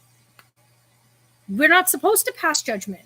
That is, it's written in the Bible. We are not to pass judgment on others, right? We are not to judge others in what their choices are, right? Now, that is for a jury to do. The laws of the land, right? The laws of the land. So the laws of the land dictate the things that we as a citizen do. So if the law says you're guilty of this. And we as the community say, you're guilty of this. Unless there is something that can show you are not, then why not? But you are still supposed to be innocent until proven guilty, right? So and once you're proven guilty, you're guilty. So yes, there are mistakes that are made in the system. The system is definitely fallible, and there are definitely problems within it. But the most part, the system is the system. And even within the Bible, we are not supposed to judge others. And yet these people, and I know a lot of Christians, this is the reason why we stopped going to church. And I've even told my mama, I call her my mama Ruth. I told her why we stopped going to church, which was because I noticed that there is more judgment within the church community than there is just in regular society. And the people that claim to be holier than thou Christians are the ones that you have the worst time with. They're the people that judge you the hardest. They're the people that make passing disgusting statements and comments about who you are, what you're doing, or what you're wearing. When, like, what? If I come into the house of what is supposed to be the house of the Lord to praise him, to pray to him, to speak with him and tell my sins or ask for repentance, what does that have to do with what outfit I'm wearing? If I come in there in a pair of jeans, flip-flops, and a tank top shirt, how is that in any way detrimental to how I'm talking to the Lord, right? And how I'm acknowledging him and giving him praise and spreading his word? How? Please explain. So I stopped going to church specifically because I felt that the house of the Lord is no longer the house of the Lord, but is a tainted home. And it is a home that is no longer a place to praise, but a place to judge. And I don't want that. If I'm going to read my Bible, I'm going to gather passages, and I'm going to find the word within my day-to-day life, he will give that to me. And he does. On a daily basis, I find things in my life that make me sit and think and praise him and thank him. Because even with how crappy everything's been going, the $5 gas prices, the fact that I'm dealing with the VA on a whole nother scale, there's all these little things that keep knocking me down. But there's these little bits, almost like you're laying out watching a night sky, and you just see these little bits of light that flicker, and you're just like, There's these small things that happen every single day that make me go, you're right, but it can help. It's not upper mental health counseling. Right. Exactly. He needed serious mental health counseling from childhood. And what he's done as an adult, that's his problem. The things that happen from milk. What? Yeah, the baby's milk. That was the first thing I did when I got here. The things that he did as a child were his parents' responsibility to get him treatment for, and they did not. And because they did not, it exacerbated into something that he carried over into his adult life, and then he knows the laws, he knows what he should and shouldn't do. But because he never got the help he needed, he had no tools to help with what was happening in here. And therefore, he's now as an adult acting on what's happening in here because nobody stepped in to say, this can't happen, and here's the tools to keep you from doing what you're thinking about. Is it anybody else's fault from the time he was 18 up? No, it's his own. But before he was an adult, his parents were responsible for fixing that issue. Not even fixing it, but treating it. Because sometimes there isn't a fix. Sometimes there's just treatment and counseling and group therapy type things so that he can talk it out, so that he can hear what he's saying and he can see what he's saying by talking with other people that are dealing with the same issue that he's dealing with. But they didn't. And it's so important to address these things. Anything that your children come to you about. I know when Sarah told me, Mom, I don't feel like myself. I feel like something's off. I don't feel happy, and I don't know why. There's not a reason, because there's nothing that's keeping me from being happy. I have lots of awesome things going on, but there's still something that's keeping me from wanting to get up, and I don't want to paint anymore, and I don't want to I took her to the doctor. I got her an appointment, and she got counseling, and she got to see a doctor, because that's important, you guys. Listening to your little people, listening to the humans in your life. Same thing with Taylor. I did the same things for him when he came to me and said, Mom, I really want to talk with the doctor about this. And we went and he spoke with the doctor about the things that he needed. And sometimes your kids are so smart, you just have to listen to them, and they're going to advocate for themselves in really loud ways if you're just listening correctly. So I just think that his parents failed him in a massive way, which now led to something that he's doing that is now in his own hands, and it's his own fault. And he's had all these people behind him. What do they call that word? Where they're giving him the ability to do it because of the fact that nobody's stepping in. And I'm glad that he has been prosecuted, and I'm glad that he is now sitting in jail where he needs to be. But aside from that, like I said, I am exhausted in mainstream media. And my biggest thing right now is because everybody that is talking in mainstream, right? I'm not talking about YouTube, you guys. I'm not talking about those of us that have watched this trial, that have made a personal decision on the evidence that was given to us as a human. If I was sitting on that trial and told to stay away from social media, I would have stayed away from social media, which is what we did. You like option B. So we've stayed away from social media. Okay. Staying over here on YouTube. So I know that I don't think Sarah and I read anything about the Amber Heard Johnny Depp trial during the trial itself. I think we kind of just avoided it because I knew that there was TikTok and people doing stuff on TikTok. To be honest, I don't think I've seen any of the TikTok things yet, even after the trial. I think I saw one. I'm right. Okay, I saw one. And that was the one where the lady walked in and she was like, and I walked into the room and he slapped me. And I turned around and said, Johnny, you just hit me. How did you walk in and he slapped you across the face? Which means he had to either be facing you or was at the door next to you and slapped you across the face. So you had to be facing him to get slapped across the face. But you walked into the room, he slapped you across the face, and you turned around and said, Johnny, you just slapped me. Turned around? What do you mean turned around? How do you turn around where? Or why? Like, what? So that was the only one I saw, and I thought it was funny because people acted out that statement. And I was like, I guess when you play it, when you hear her words, and you put her words and an action to those words, and you're just like, well, that doesn't make sense. But I did see that one, but that was after the trial, and they were talking about like her inconsistencies. And somebody's like, well, you need to see this one. And Emily played it on her channel. And I kind of got a good giggle out of it because I was like, yeah, that makes more sense. But yeah, so when I'm exhausted with mainstream media and the fact that they're trying to say that the verdict of this pushes back women's rights and being believed as victims of DV. And I'm thinking to myself, no, it doesn't. No, it doesn't. And what it's saying by mainstream media, MSM saying that this sets women back, it does not.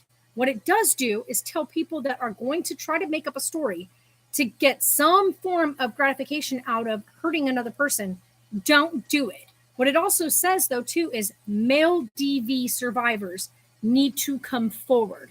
And yes, if you are a male DV survivor, we're going to believe you. We're going to listen for a change. It's about time people listen when a man comes forward and says, hey, I'm being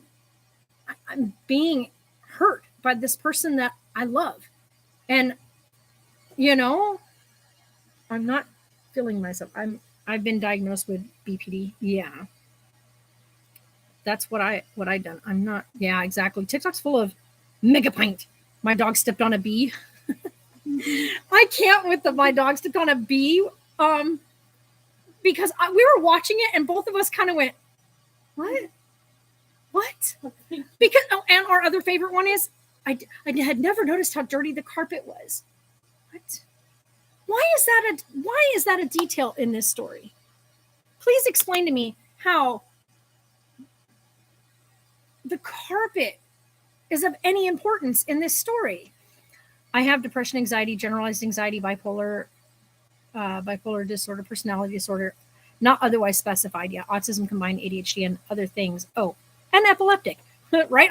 You're like, oh yeah, and in a brown paper bag. Isn't it similar to the Bible that says, hate the sin, but love the sinner? Exactly.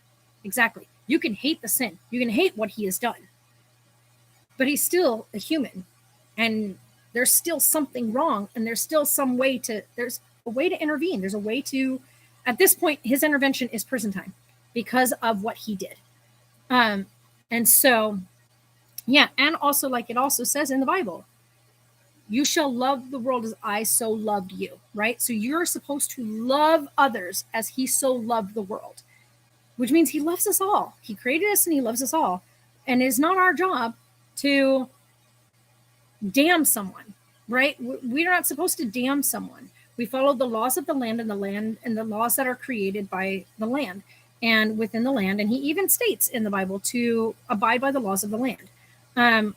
And those are important. That's important information, details and stuff like that, because the laws are specifically set up by pretty much all of us, right? Like there's voting as to why certain things get put into law, why certain things get enacted. When you go back in history and you look at some of these laws, yeah, is it time to revamp some of these things? Oh yeah, definitely.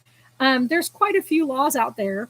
Like there's a law, I think somewhere like in Florida or whatever, like you're not supposed to fart between the hours of 2 and 9 in public. Like what?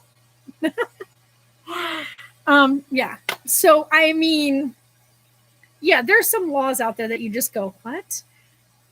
But the stuff that we're talking about in this sense, like MSM is trying to gaslight us into thinking that Amber Heard is still a victim, that she's a victim of the judicial system, and that even if a victim comes forward and it's found that they're lying about what they experienced, they're still a victim. What? Excuse me? No, the victim now becomes the person they accused. Just like someone said earlier, if you go out and you drink a bunch of alcohol, right? You and the person that you're with, you both get just blazingly drunk. And you guys have an evening together, okay? And you get up the next day and the person with you says, oh my God, did we sleep together? And you're like, I don't know, maybe, I think so. And then they cry the R word, right? Or the A word. And you're like, wait, no. We were both drinking, things happened, like, but now you've got someone being held and accused of something that possibly didn't happen. However, there is a big gap there when somebody comes forward and says, I was R-worded. You need to hear them first. First of all, you need to hear them. Then you need to make sure that you look into it and check all the ins and outs so that you can be absolutely sure that you're not taking away the livelihood of somebody else on just the word of someone, right? You want to believe your victim and you want to make sure that your victim is A-okay and that you're checking on them and that you're giving them the support they need until proven otherwise, right? Listen to their words. Hi, honey. Are you off work? Yep. Good stuff. I did. I decided to go run over down the street because it was only $11. Yeah. It was only $11 to buy this. Otherwise it was 20. It's the white noise for the baby. But holy cow. It was $11 to go over there. Versus it would have cost $21 if I would have had it DoorDash. Yeah. So I just locked the door and ran over there. Yeah. But anyway, we're talking about like trials and stuff.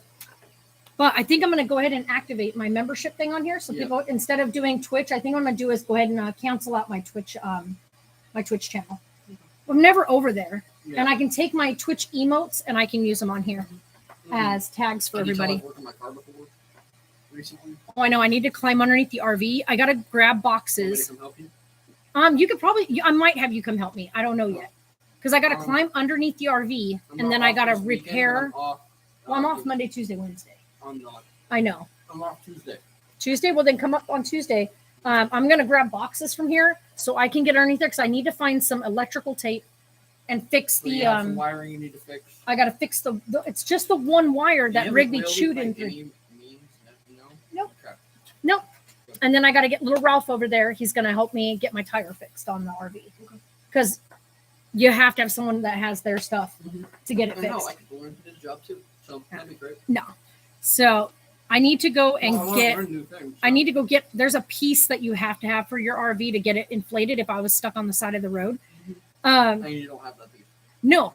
And get this, I wouldn't be able to do it anyway because you need an industrial Mhm. jack to lift my RV up, which I could get one of those and put it in the back, like, cause I have that, you know, the, You got $700 to spare? no, I'm saying if I wanted to, I could get one for when we're traveling. However, $700. it's cheaper to just call one of the roadside guys to come fix it. You know, you got like $700 to drop on a jack. I don't Right. think So No. So, and I wouldn't want to be out there lifting it anyway. here's the thing though. My friends, they said they can give me an oil change for free because he has the means to do it. He's got the oil tank, he's got the barrel, all that stuff. Yeah. So I can go to my friend. Make sure that he's disposing of the crude oil Yeah. correctly. Here's the thing though. He said, "You got a jack though?" I was like, "What do you mean?" He's like, "You got jack stands, right?" I'm like, "No, I don't have jack stands." He's like, "Do you have a jack?" I'm like, "What kind of jack?" He's like, "You need a big jack for your car." Technically, like, what you so- need is a thing that Yeah. you roll the car up on, Yeah. and then you Yeah. like because Alan But, used to do it all the time. Yeah, but he said, "Do you have like $300 to drop on a good jack?" And I was like, Nope. Yeah. I was like, "Yeah, when I get paid next time." No. Yeah. Don't supply him with that. But I'm like, No. well, if you're gonna give me a oil change, Just I'll go do it. over for I know. $20 I know. and get it changed But like you did It was last time. $44 over there. Why? You brought your own oil. Mhm. No, then go just go down by Needles. Yeah. It's literally But- $25 to I change your told my- I oil. told my buddy, I'm like, "Look, I'm not gonna supply you the jack. Yeah, You're don't gonna change your offer- oil you're here gonna in offer Havasu. changing my oil." By the way, if you guys ever come to Havasu, don't do anything in Havasu. No, it's expensive here. They're literally like Cali prices. Take your car, Taylor. Like, it's that- literally gas right is there. Now, gas is now at $5. Yeah, go down to where like that gas station at the down wherever it's not $5 yet. I'm gonna just go to Tamarind. Just no to get your oil changed. Don't go to Tanner and them. They don't do it over there. I know they don't. Go if you They go do into tire Needles. changes, If you go into Needles, and you know if you're gonna come like you're gonna go to Tanner's, like you're gonna come to our house. You know, there's that. It's called Coffee and yeah. Oil. Yep, yep. They're $25 Yeah. to get your oil changed. Just take your own oil. Go over there. It's $25. No. Don't go over here. Yeah. $40 when you brought your own. No. No. No, it should be 20 something when you bring your own The guy oil. told me $33 on the phone. I said, Yeah. "Okay, it's the price $33 since I brought my own oil." Yeah. He said it's 44. Yeah, said, then I would have was left. told- I told him I was told on the phone, $33. I would have told him, "Hey, look, you changed my oil. I don't have to pay you since you lied to me." No, you'd have to pay But I because paid. they can call the cops and you can get you for Yeah, but I can tell the cop. They told me one thing on the phone. I Mhm. got there. They told me a different price in person. so always verify when you first get there before allowing them to do anything. Yeah. Hey, I was told on the phone it's gonna be $33 for this. Mhm. I'm bringing my own oil. That still stands correct. And if they would have said no, then I would have said no, thank you. I'll find someone else to get it done. Mhm. You could have gotten it done at Walmart for $25. The one down here doesn't have an auto shop. Oh, that's right. I always forget that we have both our Walmarts in Fort Mojave and in Bullhead City have an auto shop. Mhm. So, I don't know why the one down here doesn't. you know, also call around town for all the different drive-in I've oil called change every places. place. They said that their oil changes cost up to $60 or more. That's if they're doing the oil for you. Mhm. So you're going to just I asked them purchase even if your I bring own. in my own oil. They're like, Mhm. it's still about $60. No, I'm like, it's not. Thank you, then I'm good. No, because This was they the charge you. cheapest place right here. I'll find you something cheaper. Because a lot of them, if they have the proper oil for your car, Mhm. they'll just do it and it will cost you like $40 because you're going to buy your oil, which is going to cost you money, Mhm. which is like $10 a bottle. Usually you need 3 No. quarts. I bought the big thing. Yeah, you bought the gallon like thing. Yeah. Yeah, I bought the 5-gallon jug.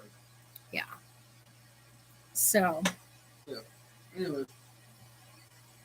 But- I'm off one. I know, Wasn't too right? bad today. My boss actually helped me out because I helped him up there. Oh, let me finish speaking. It's like, wait, I got a mouthful. So my boss helped me out take out trash. So when I was on my break, he took out trash for me because I helped him out do rooms today because Yeah. we were understaffed. We had 6 people on shift today. We were actually supposed to have like 13. Multiple people called out sick. We had one girl act like a child Nah, and get super like pissy and stuff like that. I know. I still So think she Sarah should got go over fired and today. try out over there Yeah. to see So how she things got go. fired today. Went home same day. She got a new job. hmm And we're like, No, I know, because okay. that's what I'm saying. She can't right now. She's gonna try to do some work from home stuff right now because breastfeeding. But, so she quit. Well, she got fired. But I helped out my boss get rooms done. We got like almost 7 rooms done today. That's good. There were supposed to be 17 dropped today. There was only 8 dropped this morning. Ouch. Actually, no. There was 9 dropped this morning. We're waiting for the rest to drop this afternoon. Yeah. But Are you gonna I go got to give leave Neil a early. ride today to work? Does he work he's today? already here. Oh, he's already at work. Mhm. Oh, that's right. He comes in before you get off I got to clock out early. My boss said because it's getting so hot. My boss said I can clock out early. I was like, all right, cool. So Yeah, I clocked out it's at 3 so hot. It is. It's already. It was supposed to be 113 today. Well, it was 111 a while ago. Yeah. Now it's 109. Yeah. Well, now that it's past because it's what 3:30. Well, the Now it's going to clouds start to came cool over, off. So, yeah. Yeah. But so he helped me out. I helped him out. So it was Right. pretty easy. I wasn't sweating as bad today. Hey, if you get a chance, do me a favor. What's up? If you can find a roll of electrical tape, grab it. They're really cheap. If you can find one. well, I'm like- about to be broke. I've got like No, I know. to my name. So, because all I have is a couple of dollars on me. Yeah, you're fine. Um, You can probably go to the dollar stores. They have them. no, I know. I'm trying to think if they even have it over there because we were over there just recently. I need to get a roll of electrical tape. You would I need already to- have you all would my need to other go stuff. to Dollar General. Dollar General carries majority. I know. That's what I'm saying. We were For the already fact over that- there. So here's the fact because they carry them. The Dollar General is the biggest people for like dollar stores that carry car stuff. No, I know. So When we they went carry over all there the- recently, they were out of just about everything car If you wise. went up to the one on Kiowa, then yeah, I understand. No, we just went right here. Oh, right. I don't. Yeah, I don't go riding around town. Yeah. We don't The live here. one up by Kiowa has like literally. I have no nothing. idea where that's the at. dollar store that's near me. That's the Dollar General. That's Yeah, near I'm me. not gonna go Like down I there. told you how they have no dog food. Yeah, I know. Nothing. No, there's a dollar store right here. Yeah. Literally right here. So I'll stop in there again and see if I can find a roll because I have to have it for Tuesday. So go up the street. There's a Family Dollar up the road. No, I'm not doing By that. the Smiths. I'm not Taylor. I barely have enough gas to even go back and forth. I hit that one because it's on my way out Oh, sure. and on my way back. So I'm gonna stop Walmart should right sell there. some on the way home. Yeah, I'm not going all the way into Well, Walmart. Walmart's right there. You're on No, your I know, way but what you out, don't so understand you're is- gonna this little guy. be true. I'm gonna run into the dollar store, which is right there, run right back out Yeah. because this little Oh, guy yeah, the has Dollar a General time just down limit. the road. Let me tell you guys what we know. He's Sarah got and a I have schedule no, that he set himself. no. He does not like being in the car. He will tolerate the car for roughly 40 minutes. We got him here today without a single pee. That's good. But he had a full belly. We rocked him to sleep, got him in his car seat. He finally got, he was a little bit fussy just before we got in the car. Then he finally dozed off and we got here without a fuss. Yeah. We did the same thing on Tuesday when I came up and worked on Did I? Tuesday. Did I not like cars when I was a kid? No, you guys loved it. Oh. Haley hated no, them. No wonder why I love cars. Haley, You hated the first. you hated the car seat. Yeah. I used to, oh my God, trying to put this kid in a car seat. Yeah, I would squirm. Oh, and no. couldn't Get out. He would go full body, stiff board. I am a piece of wood. You're not bending. I learned the trick, though, to get him to bend. Carlisle doesn't do that. He doesn't do the full stiff body. He just absolutely has a full meltdown when you buckle him in. He does his breath holding. Yeah, now he's now to a point if he wants something, like if he's like, I'm hungry or my diaper's wet, and you pick him He'll up, hold his breath. he'll hold his breath on you. Oh, jeez. So No, that's a but yeah, nice no wonder fun why I one. love cars now because No, I don't think that that's it. Most kids love cars and No, car rides. I just love cars. My now. niece Haley would scream the whole 4-hour trip from She- down here to Phoenix. She hated car rides. That baby would scream, turn purple, pass out. Yep. Wake up, scream, turn purple, pass out. This was literally the whole 4-hour It was drive. so annoying. Oh my god. Yeah. How many times I've been in that car when she was doing that? Every time we I had her wanted with to us. Knock her out. She was a newborn. I know. Couldn't knock out a I newborn. know you can't. But she would faint. She would literally scream, faint. hold her breath, turn purple, and just pass out. Yep. And she'd be passed out for about 10 minutes or so.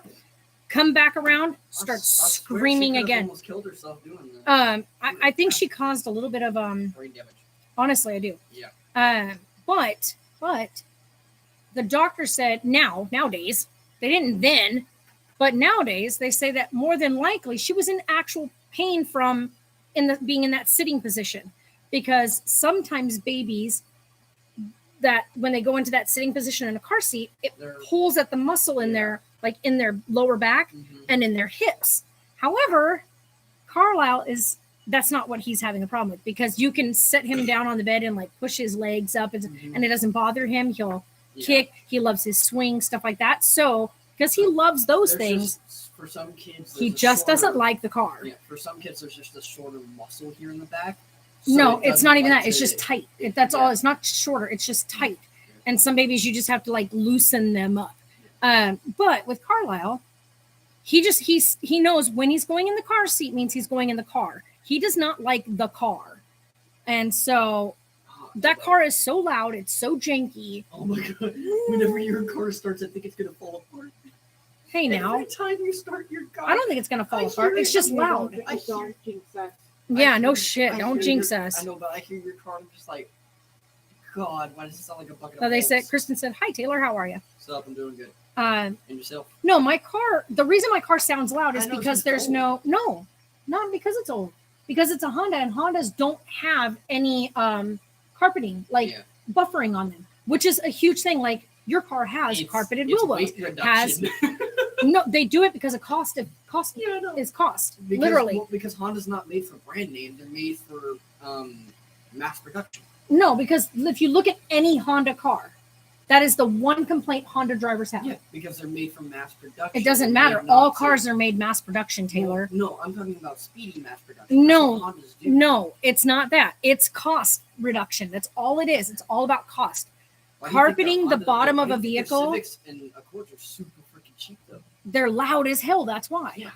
There's no carpeting on the bottom, right? So almost every car brand out there has carpeted wheel wells and carpeting on the bottom My only body. thing is, I just wish that Hold on, to stop noise, right? So if you're driving down the road, you get in a car that's like, I don't know, a Chrysler, it's going to sound quiet. It's going to sound nice. like It's going to mine. be smooth. But BMW sounds nice and smooth. Rides nice and smooth. no, Taylor doesn't watch rugby or play rugby or any of that. No. Why? Why? She's just asking. But if you get in my car or any Honda for that matter, there's no carpeting. So every noise on the road comes through. So we don't listen to the radio in my car. It's too loud. So what we do is we just put on literally that noise. And that's what we hear the whole ride because it's, No, I would go but same. we have found that it keeps them quiet. Yeah. But also you have to see how I have to drive down the road. Oh. I have to drive literally right up on the dotted line because of all the potholes. Oh, Because yeah. anytime I hit a pothole, Yeah, I know. that's the end of I have to that. do that with my tires.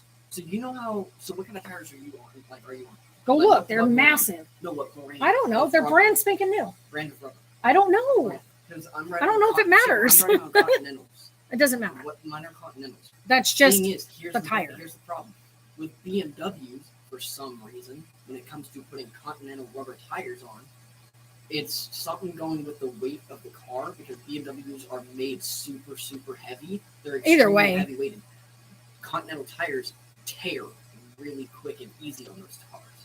I don't think it has anything to do with that. No, I've talked to even. What did you pay for your tires? I didn't. They came like that. Oh, But I talked to some of the BMW guys at the car shows. They've had Continentals on their cars before. The rubber. I don't think it has anything to do with it. Super Rubber is quick. rubber.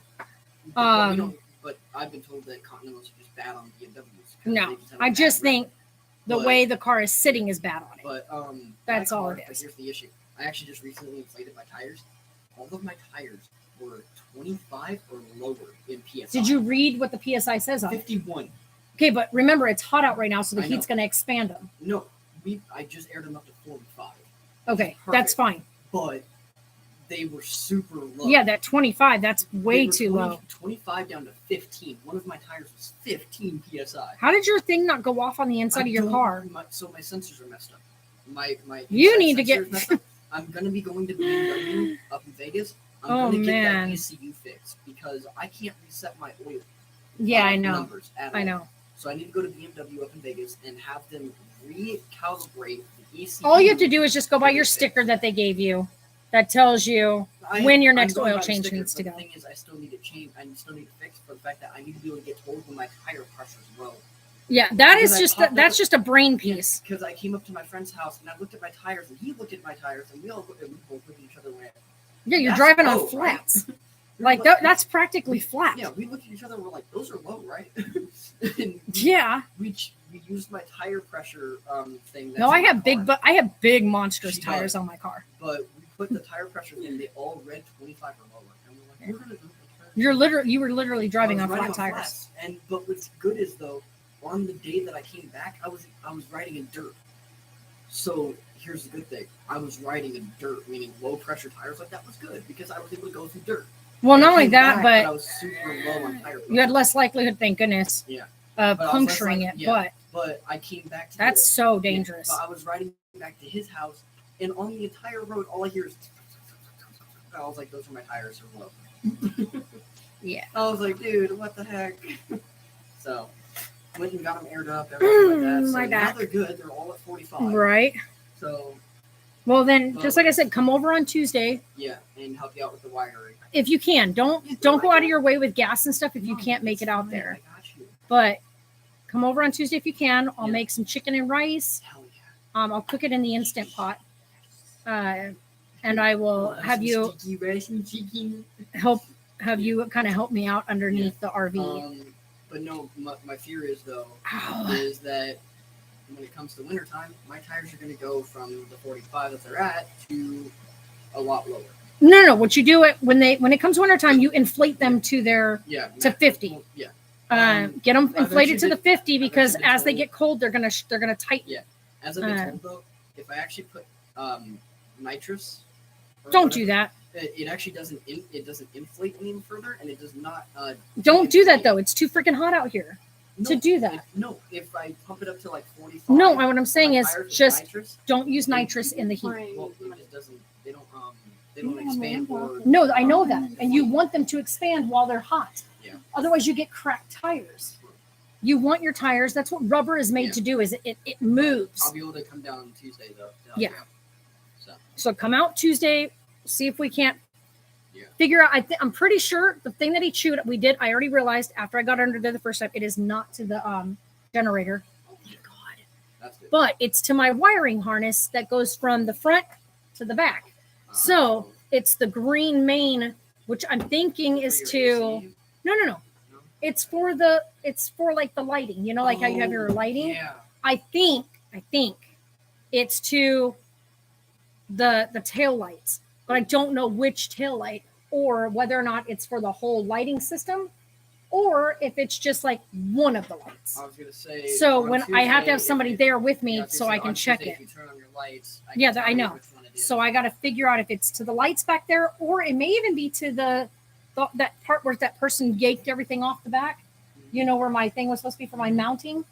Well, I was gonna say I could do it tonight for you. I can go check it out real quick. No, because you can't see at night. Mm-mm. What do you mean? No, Turn on your lights. No, because I'm not doing any of that when we've got lots of people at the No, park. you don't turn it over all the way. Just No, flick it over to when where it you don't just do that turns with an on lights. RV. If you're gonna check lights, you literally fire her up because you don't want to kill her house battery. You don't It should be just for a quick uh-uh, second. you don't do that with an Just RV. turn it over real quick, I know, check honey, it, it's and not you like a turn it car. off. It's an RV. The minute you turn over and start using the battery power to run lights, it pulls from your house battery. You don't want to do that because it's nighttime and there's no sun to hit the solar panel. So when you run an RV to do light check, you got to Literally turn it for on. Like 5 seconds. No, I won't do that. All right. Not only that, but don't make a second trip for no reason. You're coming up Tuesday. We're gonna have dinner. Gonna chill out. Really nice. Yeah. You okay, sis? She's tired, and this little dude's waking up. Wow. Yeah, it's probably because of my booty. No, he's getting ready to eat again. Yeah, It's almost 4:00, Yeah. so he'll be ready to No. eat grub. I was looking at the qualifications for joining baseball, Baseball. like major leagues. You have to be picked into that. You're not going to be able No, to no, no. just join. So you don't have to actually just get picked into it. You can actually like do not sponsor me videos, but kind of like tryout videos. No, I understand that, but Online you've stuff. never been on a baseball No, team. I know, They're going to look at all that. but So- I was seeing about it because I would love to get Yeah, But but the that's a biggest whole issue- nother. getting paid. Because Right. baseball players don't get paid that much. They go off a contract base, sponsorship base. Not always. That's No. only if you're in minor league. Yeah, Minor. That's a whole different thing. Major league baseball players, no, Yeah. them boys make bank Major league, yeah, they make a because lot that's of the same money, thing as the but it's NFL. the minor league stuff that I I'm know, worried and about. what I'm Like, if saying I can is, make it in the minor leagues to make yeah, it you got to big, still work. I know, because they go Right. off of contract base for the major league team that you're going to play for. If they look at your Maybe stats, play for. if you maybe play for, and they give you maybe, And you have to be fif- drafted into yeah, the major maybe- leagues. You're not. maybe a $35,000 yearly contract. Yeah, That's the minimum. yeah, it's not The- gonna. Like but I then said, you can get sponsors from other people while you're in minor leagues. you can, but it's like they're not that high. They're maybe roughly about. not only that, but you got to have a history for them to look at. What college did you play for? But You can also know, just be what a high wild- school did you but play here's the for? thing, What's you your could what's your You record? could always just be a wild card though, that's never played in high school or college. No, wild cards are usually like the guy that they look at and go, "Oh, his numbers aren't all that great, but he could get great." Yeah. But you don't But have you- numbers at all. I know, but you could be a wild card at the point where you didn't play in high school or college. Right, I but look at they're- that. they're That's a thing. not That's a gonna- stat you can look I at. know, but you're And gonna. you could also run your numbers by getting into those like batting cages and getting numbers ran up. Yeah, but you running never on play the for a plate. team, so you're never gonna have numbers. You need to play on a league, Yeah, I know. which means you need to find out if there's a local league around here Mhm. so that you can have numbers, Yeah. which is going to be out of your average of times that you've been at the But plate. here's the issue. How many times have you hit Yeah. a Also- first plate? But here's Right, my you know. also issue. My eye hand coordination's kind of crappy. Yeah, I'm just saying, Taylor, just But, yeah, if you're going to do it, do it. Yeah. Don't talk about it. Yeah. Like actually go and do I would it. like Put to. it into action. but with the schedule I work. No, you've got evenings off. You get off every day at 3:00. Yeah, 3:30. All these leagues don't start doing any kind of practices until 5, 6 o'clock in the evening. True. So look around, find out if there's a local league that you can join. Seriously, like get online and be like, hey guys on Facebook, hey, does anybody know if there's a local men's baseball league? Yeah, because In- I can, Havasu? because I what can is on, try. on Because this? the thing is, I want to What's be at the a bottom? center Slip fielder. to the side.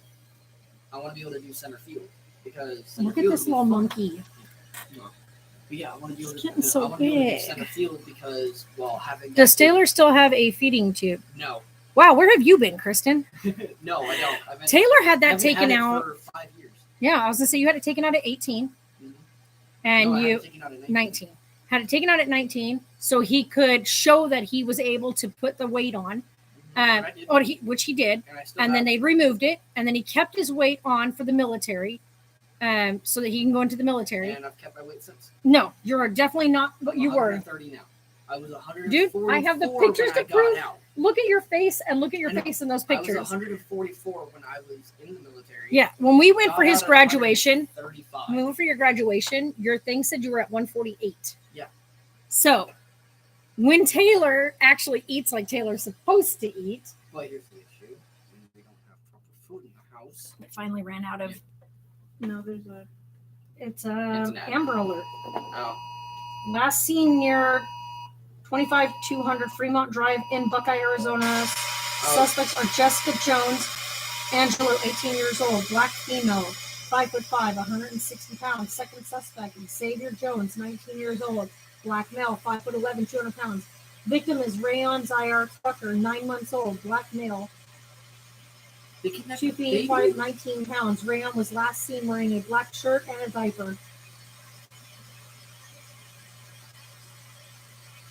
Her last name is Anglo, and his last name is Jones. Baby's last name. They took somebody's kid. That is not their baby. Nope. Unless it's her baby and her boyfriend snatching the baby that should be with its dad. Shoot, what was I talking about? Okay, seriously, thing you can just turn off. What was I talking about? Shoot.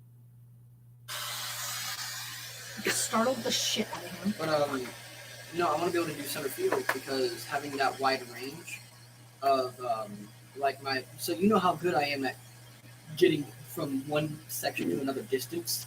I don't know anymore. Like I haven't seen you out there. When you were little, it was different. Yeah, but like You're like a little fucking I mean, goddamn I'm Tasmanian fat. devil on the freaking. Oh, you're talking about my weight. Yeah. I'm about 132 now, but I've kept my weight above 125 the entire time. Nope. Now. Nope. Remember? when you were at Last the time house. I was You were at- 124. Nope, and I at my was the house, lowest. right after the military, and you were at the house. You were 117, and you went, "What the hell?" And then you went out and bought a bunch of like junk food. No, I went out and bought proper food. No, he actually, didn't. because I instant pot that day because we got my. He was at 117. But I went Oh. back up. Hi there, hon. How are you? Yeah. Be right back, But guys. I'm 132 now, and I've kept the weight since. What are we grabbing today, sweetie? Yeah, which one would you like? Is that one down here? Yeah, I love you, Mama. All right, I'll see you on Tuesday night. On Tuesday morning, so. Yeah. Let's try to do it. Hey, Kate. Kate. Do you want to do it? You know, I'll be there by 5. No. You know, I'll be there by 5.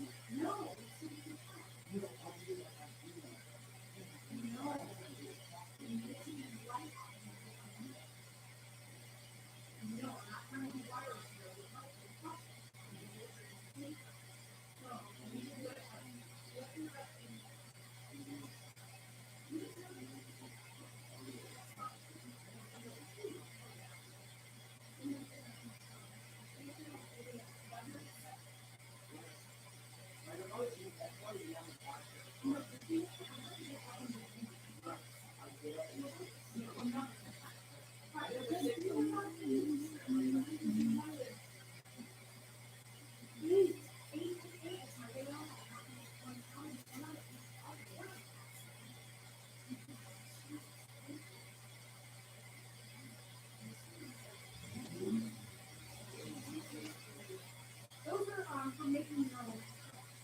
Use those to make your own cake.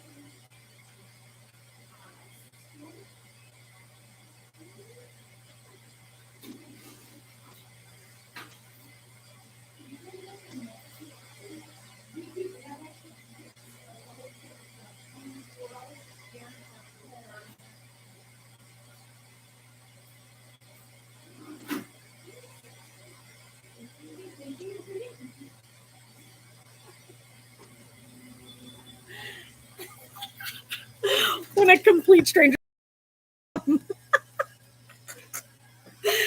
Oh my God, I'm trying to tell Taylor to meet me at the house on Tuesday at 8 a.m. so that we can get underneath there and fix this. He's like, "No, I'll just be there at your house at 5 p.m." I was like, "No." Hi there, sir. Okay. He's like, "Well, just a minute, I forgot my ID." Aw. But I want him to come up at 8 a.m. so we can get underneath there and get that wire repaired. But he was like, "I'll just be there at 5." And I'm like, 5 in the morning? No. He goes, no, 5 in the evening. Well, then no, because it's going to be 120 degrees that day. All right, what are we looking to get today, hon? All right, well, let me know if you find something that you'd like me to pull out for you, okay? So no, he wanted to be there. What's that? You find something? You want to get a grinder? Which one would you like to get? Thank you.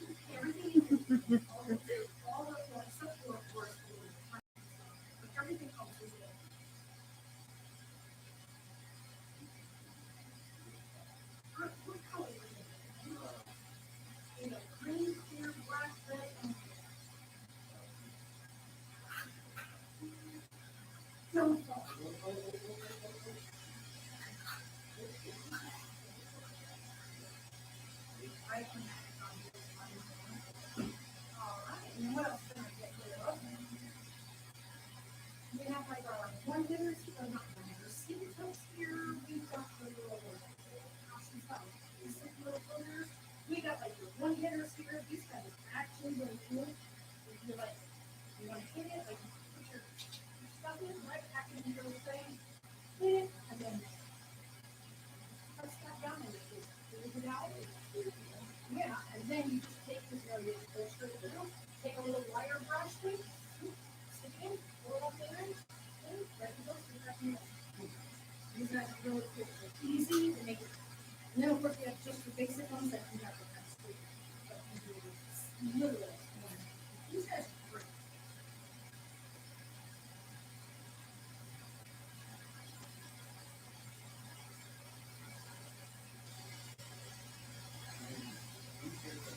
sneaky toes.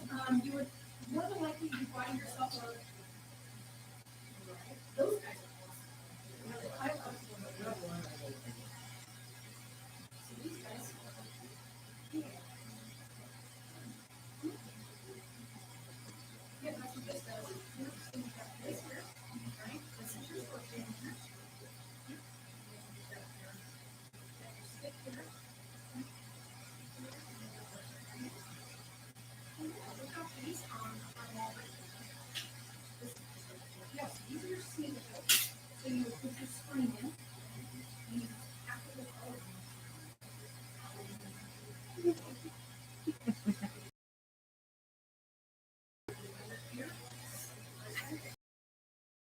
And then it'll put itself out.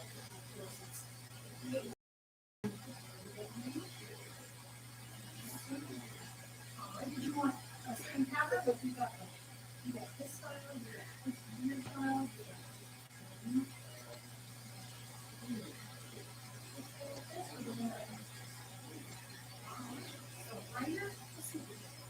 anything else for you? No, I think it's Sounds like a plan. last time I didn't hear this. No food very well. Oh, the spring? Right over here. No, I got Oh, you did? Okay. I was gonna say, yeah, it's right there.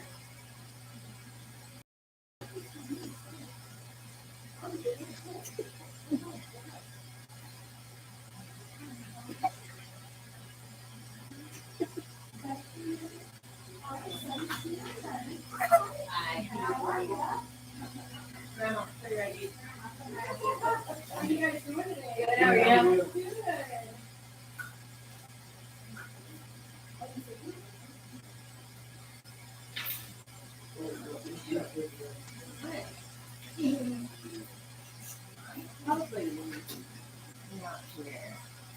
Now, they have this.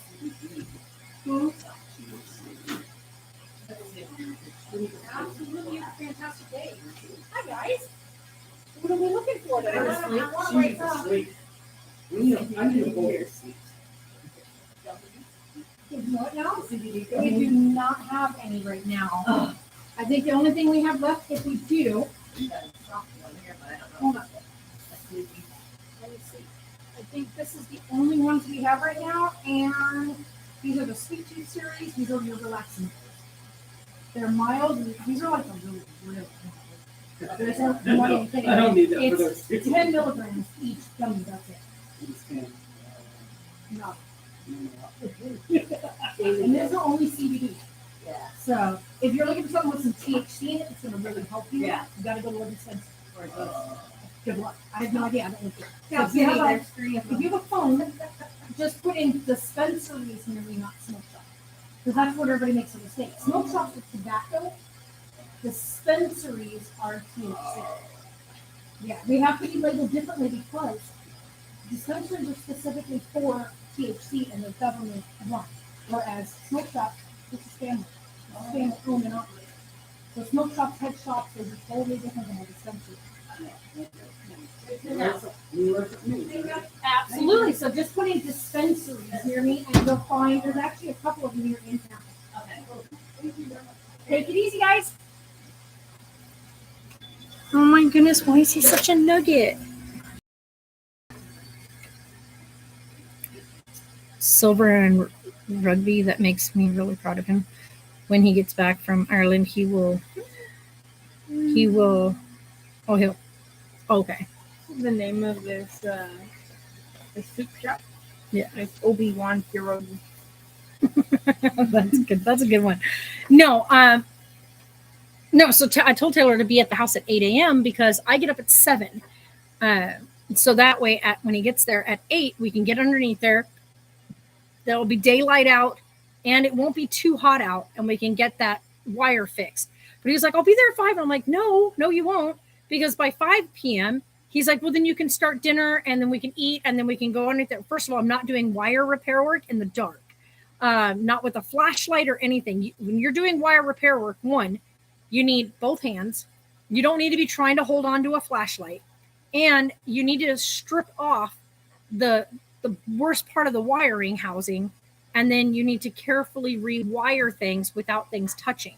So it takes quite a bit of effort, and you need to be very, very careful not to expose wires that are going to touch anything else around it. So I need complete daylight that I can get underneath there and work, because I can sit up underneath the RV. I just need to get underneath it first, because the lower hanging body rail, once I'm underneath it, I'll be able to actually sit up. There he goes. So told him to be there at 8 a.m. on Tuesday, which will allow me to get underneath there and do the work. I don't know how he keeps going broke. He makes so much money. Because he keeps spending money on shit he doesn't I know. need. I'm like, how do you keep doing that to yourself? He, let's just say he definitely makes more money than me, which I'm really proud of, by the way. I just wish he would be a little smarter about his spending habits. Because I don't want him to come up like he was like, well, I'll just come up tonight and whatnot. No, don't come up on an unnecessary trip.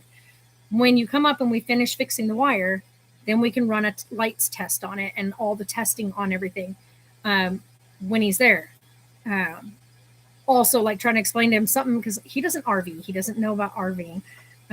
When you're going to do any running of any testing on your RV, you need to fire the engine up, especially on a motor home. Because when you're doing all that, you want to shut your housing stuff off. Then you want to fire up your engine and you want to check everything. You don't want to do those checks with the house battery running. And I don't want to do that. It's him doing his little thing on his face. Watch you guys.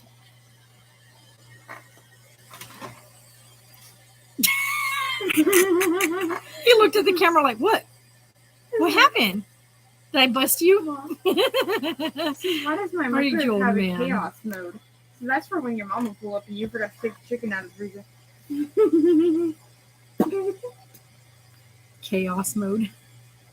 It literally has a chaos button. Which is so funny because mine doesn't have that.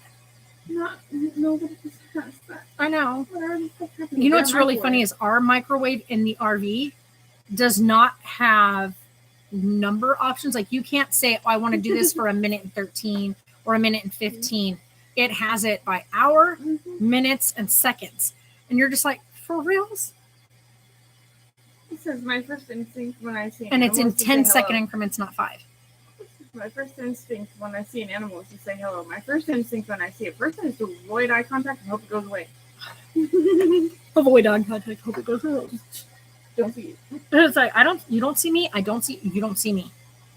And then they're like, oh, hey. You're like, hey. But yeah, so my exhaustion, you guys, was today with what the title of this video was about.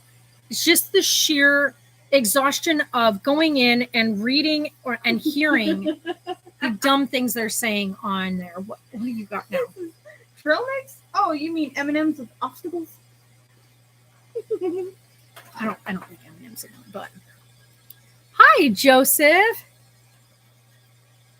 Almost done. Oh, hey. 5 miles to go. You got this. Exactly. Nice. You are doing fantastic. So Dude. identify Keep it however up. you please, but if you mess with one of my kids, your pronouns automatically change to pinata. Again. Nice. You're doing fantastic. Oh, someone said, thanks for wrapping me up. I'm so happy. Now I'm going back to sleep. His little. Why is he so freaking cute? Oh. So, anywho, as I was saying, so the MSM stuff and the way that they're trying to gaslight the public, those of us that watch, here's the thing. People that are survivors of DV, okay, whether it be through just any form of, sir, are you good? This dog is losing his mind. Those of us that are survivors of, I guess you'd say, of any form of DV, whether it be in a, I guess you'd say domestically or in any form family wise, right? So if you grew up or whatnot and had some severe trauma because of violence, and I'm not talking about verbal, well, not verbal as well, okay? Me. Because I've had all of it, the physical, the verbal, the emotional, the mental, all of that has been something I have experienced. And I can tell you right now, her losing that trial and coming out, like JD coming out over on the top of that trial was such a relief. Like listening to what he experienced in his childhood was so similar to what I experienced. I think I may have had a bit more severe things that did happen from like the descriptions of what he gave. I think there was some more, I guess you'd say, physically, there was more severity in some of the physical stuff I experienced versus what he did. He did seriously take in a lot of emotional and mental trauma. And I'm just thinking, I can see myself in like the way he talked and the way he described things. And it just made me so sad to hear like the hurt and the torture that it still puts him through. And then to hear like the person he trusted with his heart and his mental health and whatnot, the person he married, like to find out that she did those exact same things, the name calling, the egging him on, the refusing to allow him to escape to another room when a fight broke out or when a disagreement broke out, when he was just like, look, it's getting too much. I need a moment. Let me take a moment to gather myself. I need to be away from you for a minute. She wouldn't allow it.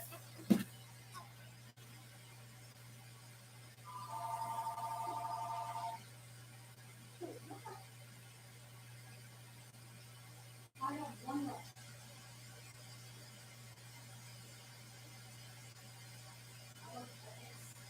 It's the smallest two. That's $20. Get $20 and 2 weeks. It's an easy. So, yeah, well, other than that, we have the human golden. Those are big, massive glass. No, they're really massive. Yeah. People try to bargain. Like, do you call Walmart and say, hey, you guys got a set of dishes? Yeah, we got a set of dishes. How much are they? They're $40-some. Oh, could you get me one for 20? No. He's like, so that's the mini ones are the only ones you have left. I said, I have one left of the mini hookah. But the other 3 that I have over here are $300. They're big glass ones. He goes, what, I can get one for $150? They're $300. Forgotten. Damn, that's deep. I was the Kool-Aid man, but now I feel stupid.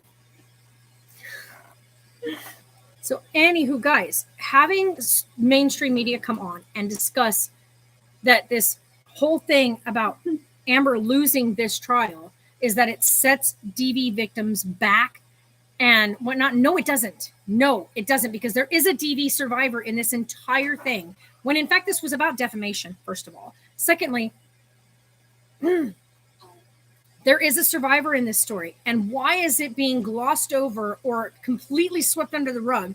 And she's being, oh, but she's still a victim. She's still a victim by mainstream media. No, she's not, damn it. No, she's not. JD is the survivor of DV. He is the DV survivor in this entire tale. Not only is he the DV survivor, but he also proved in court that she is a damn liar. We believed her for 6 damn years. We gave this woman our absolute attention of her being a survivor for 6 years. Oh no, I can't. I saw that earlier. I saw this earlier.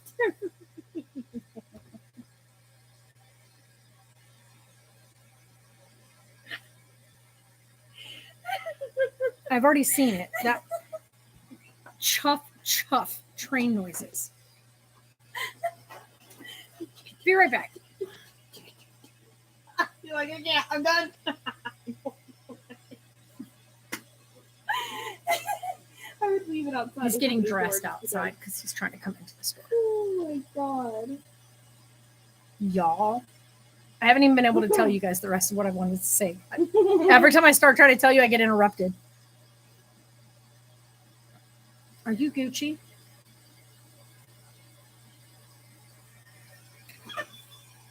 Hi there. Going good. What are we looking at today, huh?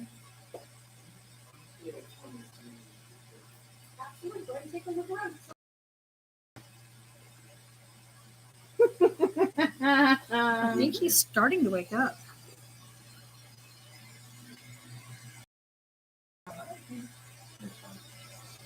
Because just put $20 in my tank. You put fucking work from lowercase c to uppercase c. Pretty much. That's how I felt the other day when I put. Really? Normally, when I would put $30 in my tank would be full to come to work. We put $30 in it a couple days ago. It literally didn't even make it to half a tank. Not cool. Not cool.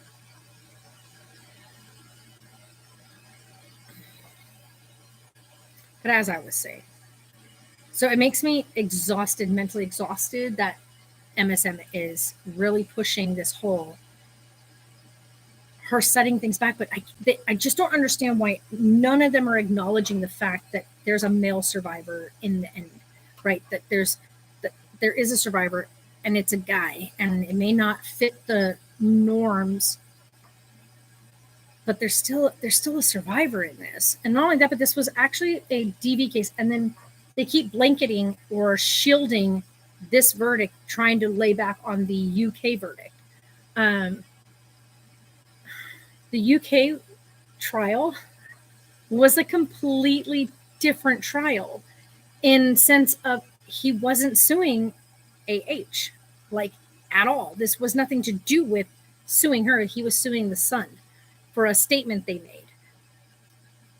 They made their statement by her statement. So he wasn't able to put forward evidence that contradicted her statements that were given because he wasn't suing her directly. He was suing them. And they were relying only on the statements that they were given by her. And so that's why he lost that case, because he had to prove that they defamed him when they didn't, because they went strictly by believing what they thought was a victim. So now that he sued her, he was able to bring evidence against her claims. I was like, talk to your mom about me. I was like, Mom, because you know my ass gonna argue. Wear mask at my day program. It's hard to breathe. Yeah, masks are no fun, but like, you know, it is what it is. Hi, buddy. You waking up? He said him's getting to becoming a wigglebot, Mom. I figured just wait till he actually wakes up, but. Oh, he's texting you. He's watching not answering. Is he? Oh, it's because I have it in my bag. Hi there. How are you today? All right, guys, be right back. He said he did.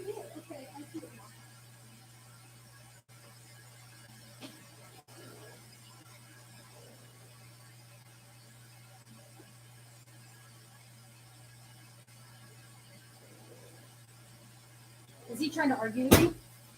No, I told him I wasn't, because he asked me, he's like, do I talk to you or Mom about me? I was like, Mom, because you know my ass is gonna argue. He's like, I mean, if he wants to argue, we can argue.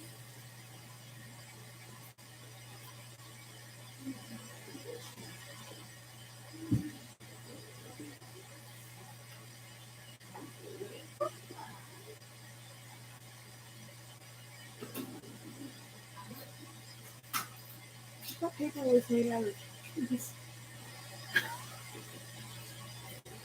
Paper made from recycled material.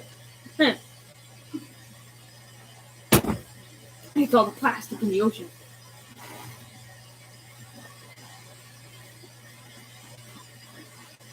Oh, I am. Did you know that your dad was annoyed by recycled materials. They're not made that big. I don't know what you're talking about. I don't know, but whoever made them, It says paper made from recycled materials. What's that? Like recycled I paper. thought paper was- That's usually what paper bags are made out of, is made out of like recycled paper. So like paper from school, like notebooks and whatnot, they just run it through a thing and it gets all wet and mushy, and you wet paper and it breaks down all the junk, which is why it ends up with these funky colors like that. I hate that. I'm going to try to ignore you on that one. Sarah's delirious out of being tired. Oh, look at that stretch, Mom. He got his arm out. He said, yes. Oh, now he's getting his face. It's going to keep him awake. Every time he smacks himself in the face, it wakes him. It keeps him awake. He can't go back to sleep. Look at him. Oh, Carlisle, are you going to wake up and eat? I said, no. A little wiggle. He's like, he's like,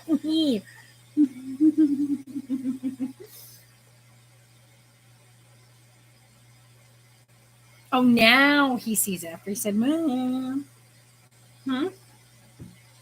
What? You want to try that again? He just said, Mom, about. About. What did he say when you talked to me? He's like, lol, Mom. And I was like, yes. Really long. Money talk? Lol. I said, about.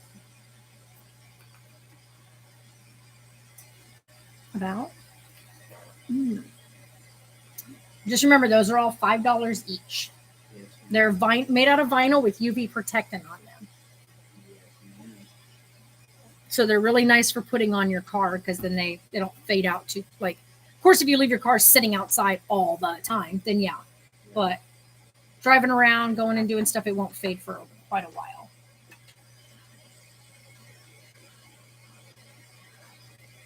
Oh my God, he's too dang adorable. Why's he gonna be so cute? What'd you do? What? You didn't send anything. You sent me something? Oh.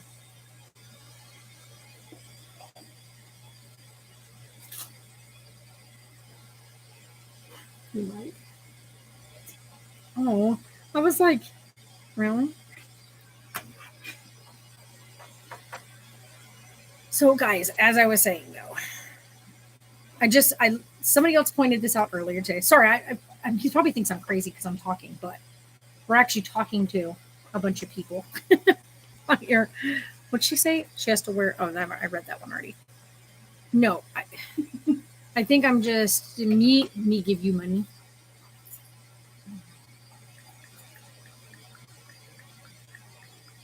That's up to you. Get mad at you.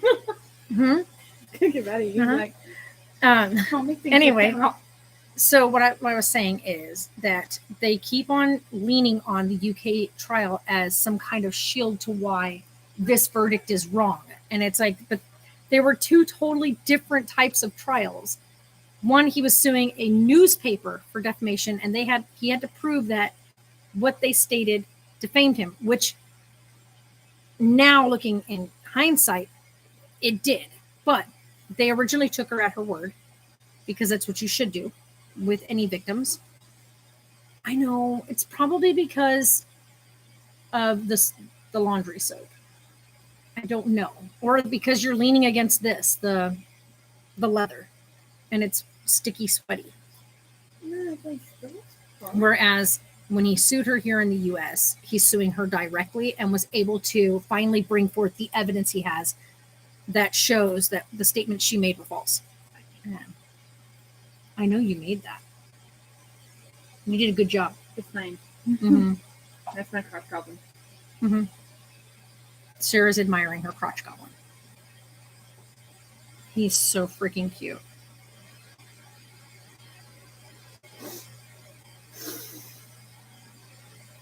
You want to put this back over him so he stays asleep? I surely would have thought he would have been waking up. That's what I figure don't wake him up if we don't have to. Try to do it nice and quiet. Are you ready? Be right back, guys. What did he say? oh my gosh, his phone.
I made you giggle. She did. Not cool. The phone and the guy goes, "You want me to shut up?" And I was like, "No, I'm sorry." I was like, "No, I'm sorry. What was it that you needed? How's that cute baby? I just got done babysitting my 1-year-old nephew for 4 hours. He's good." Oh, by the way, I was He's giggling sleeping. because you were telling him about the damn stickers, and he goes, "Yes, ma'am." And then you tell me, you're like, just because they're vinyl protecting, like, "Yes, ma'am." Because I literally just put my butt down. Be right back. That's why I said that. Hold on. The smirk face. Yes, ma'am. Like, oh my God.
Oh my gosh, my ear itches so bad. Okay, so Sammy said, hey, Sam, you're still live, Marie? Well, of course the camera keeps on running. I'm running a business here. I'm going to disappear a lot while I'm here because I've got customers. I'm also talking to Neil. That's that's something. Oh, what is that? What is happening there? Your profile picture. Okay, seriously, that's hilarious. No.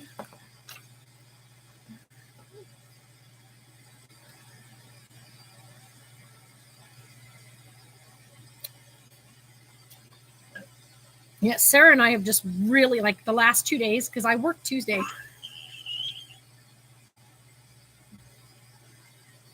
You better not wake up that baby. He's back to sleep. Your dog is sitting and eating Five Guys. That just, I know what you mean by that, because Five Guys is food. It's a burger restaurant, but it sounds so inappropriate in context. Out of context, I should say.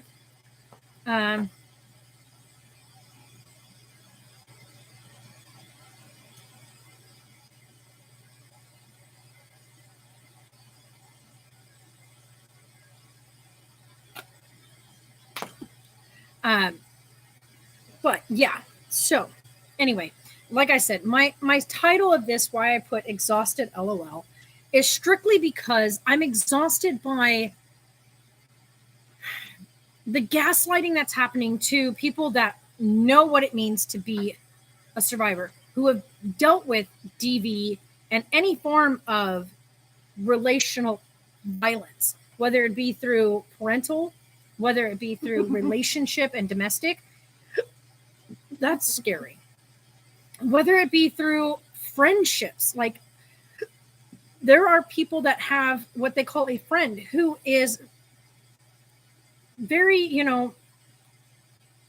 violent in that form. And that's kind of known, like if you looked at this case too, there's a certain several people that testified about AH's violence towards them in just friendship. 5 dachshunds, 1 part terrier, 4 cats. Jesus, no thank you. That's a lot. Okay, actually look how cute your nose is. So to hear mainstream media trying to gaslight the public into believing that AH is still some sort of victim, even after everything was put forward, like, I guess you could say one of the biggest things when that like made my decision for me, not because of media or whatever. I watched that trial from the day it started to the day it finished without any outside sources, right? I sat through the trial with the Emily D. Baker commentating and giving us explanations for why legal things were happening, like what it meant legally. Okay, that's cute. But to go through all that and to watch that, but my biggest turning point was sitting when AH got on the stand and she's describing this attack that happened. And I'm listening to the attack that she's describing. And I'm like, okay. And one of the big key factors that changed my mind about whether or not she was really a DV survivor was she talked about this brutal beating she took. Potato. With these massive rings that he wears. And all I could think was, I've been punched before with someone who had rings on. I have been hit before in my face on multiple occasions. And I've even had my nose broken before. I have the medical records for that one. One, she said she didn't need medical help. And my dog. She didn't require medical assistance. And that literally the day after she broke her nose, had her nose broken, and was beaten in her face and had her lips split open, she went on a popular talk show thing And she wore this matte red lipstick on a split lip. I'm sorry, but no. Anybody that does makeup knows if you have a split in your lip, even really bad chapped lips, and you put lipstick on, becomes very noticeable, right? Like it's really noticeable. Also, if her nose had been broken, one, there's a lot of swelling and puffiness. I remember when I got my nose broken, and when I went in to have it looked at, and I had to have the doctor like do that. They put this stuff inside of it, like stuffed my nose, and I had this thing underneath my nose because my nose got busted. As a matter of fact, I wish I had one. We don't have them nowadays. I don't even make them, but it was a glass baby bottle of like, it was made at the time by Evenflo. And it was, the way it was shaped was, it was, I guess you'd say it would look kind of square, but on the edges, it had like these, I don't know what you want to call it. It was 8-sided, so to speak, but there was these little small sides and then the longer sides. I had given it to Taylor. It was filled with his milk. He grabbed it by its by the nipple of the bottle and swung it down. And I had been laying below him. He was above me on the bed. I was down on the floor, and he swung the bottle down, and it busted me straight across my face right here. I still have an actual spot right here. I don't know if you guys can even see it at all, because I don't know. I'd have to take a picture because I can't, of course, see my own nose from the side. But right here, there's this raised up piece of tissue where the bone had broken. I don't know if you can see it because, like I said, I can't see it myself. I'd have to take a picture, a side picture, but I'm almost certain you can see that, right, Sarah? Right here, this bump in my nose, like that right there. Yeah. Okay. So if you guys can see it then. So I had that part of my nose broken, right? It hit me right here. And because the bottle made contact here and here, broke my nose, I had a bruise of a line. Like it was like literally this line that sat across my forehead. But my eyelids swelled, okay, on this part of my eyelids. Not all the way, but all right here swelled. Down here swelled. My eyeballs were like this, with where I couldn't open them because they were just so swollen, like everything was touching. So I was like looking through slots like this, not on purpose, right? Because that's how swollen they were, that my eyeballs, I couldn't open my eyelids. And the purple color, I can't even tell you guys how incredibly purple the purple is when you break your nose. I had purple coming across here with this bright, it looked like neon pinkish red coming up over the sides along the purple bruising, and then light red the rest of the way, like kind of just that red from swelling rest of the way. My eyes were this purplish black and red color, neon red color, for probably a week or more. And then it went to like that really disgusting, ugly, deep brown color. But the swelling lasted probably about 3 days. And I'm talking swollen, like the where I just had slits for eyes for like 3 days. And I kept icing them, putting ice on it. And the swelling finally came back down, like where I could open my eyelids up again. Roughly around 4 days post nose broken. It was horrible. And this woman's trying to say she didn't seek any medical help. I did. My nose bled so bad, like so bad. And they packed my nose. Okay. I had to have it packed to keep it from going crooked. Right. So they packed the inside of it, and then they put this thing over the top of it. And like someone, I think it was one of my ex-family in-law members made a joke that they thought I wouldn't have had a nose job done. Did not. I just had my nose broken. But yeah, they packed my nose. They put this thing on my nose that like came across here and then like went underneath here to like keep the, like it was taped. Being a mouth breather for, I think it was like 3 weeks, I had to literally breathe through my mouth for everything because I couldn't use my nose. So this woman's trying to tell me she didn't, on the stand, she's trying to tell everybody, the jury, that she had her nose broken. She was pretty sure it was broken. then proceeded the very next night to go on to whatever his stupid name is, show, with a broken nose, but she only put ice on it, and a broken nose doesn't swell as bad as you think.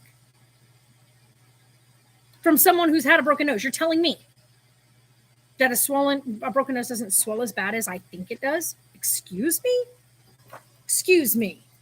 I'll be right back, actually. Excuse me. Well, hello. How are you? Did you need anything else today? Did you need anything?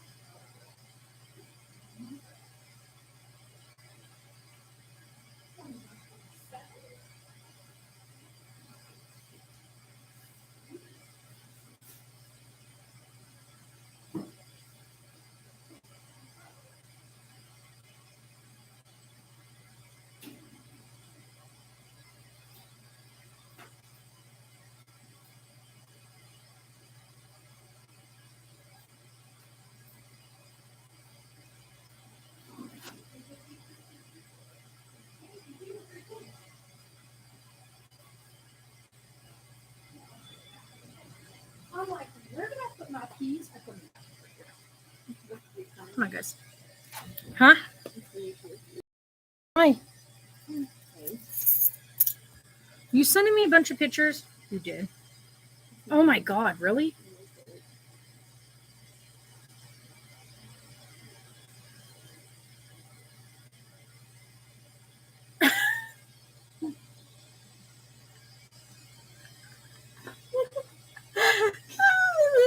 I can't. I'll be right back, guys. Give me a second. I don't know, Kristen. Hold on. Oh my God. That was good. That's good. That was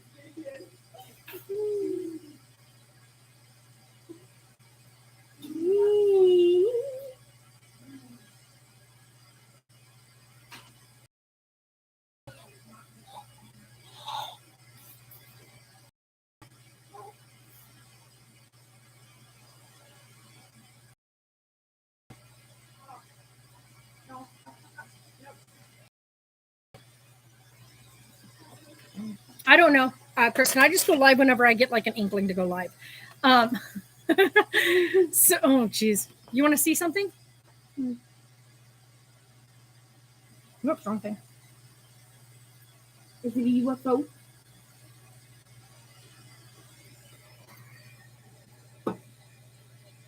Yeah, that's what I just said.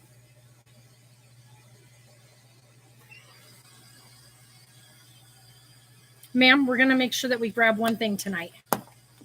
The carrier. We have to. Like, we have to have at least something.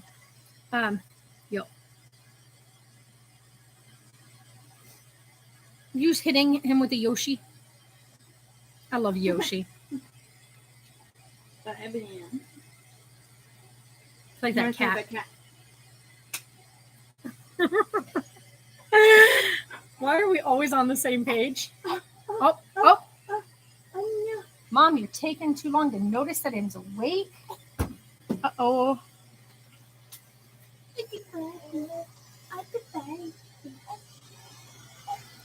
He said, I'm awake. So anyway, I don't know if any of you in here have ever had your nose broken, or if any of you have ever been punched in the face by somebody who's had a ring on. I have. One, it leaves scars. If I decided to do like a video where I showed you my bare skin very up close, I could show you the multiple scars that I have on my skin that they don't heal up. It heals, but there's a scar there, right? Like I have permanent scars on my skin. And on my face. I actually have powder makeup on today, so you can't really tell because I do have powder on. There you go. I have learned to do that over time. Would you like some assistance real quick? Let me help you with that shirt. There you go. See? Oh my goodness. Ow, that hurt. You want the Boppy?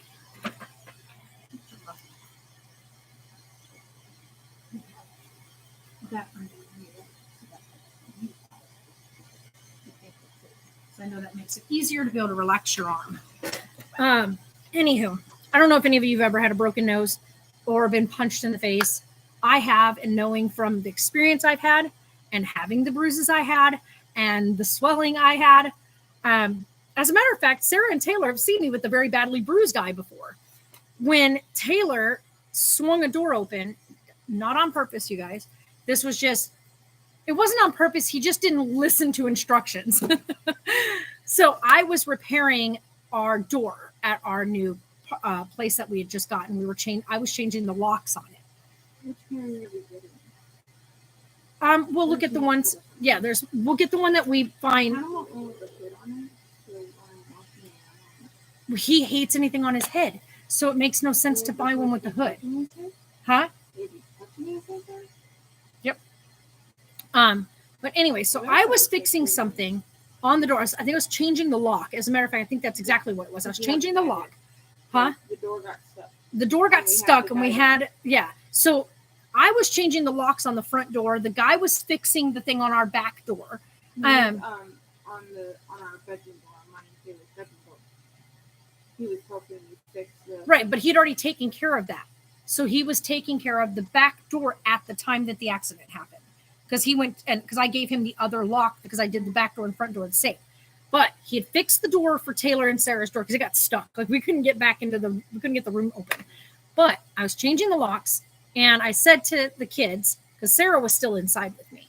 Taylor had gone out onto the porch, onto the patio, was goofing off. And I said, hey, don't come through this door.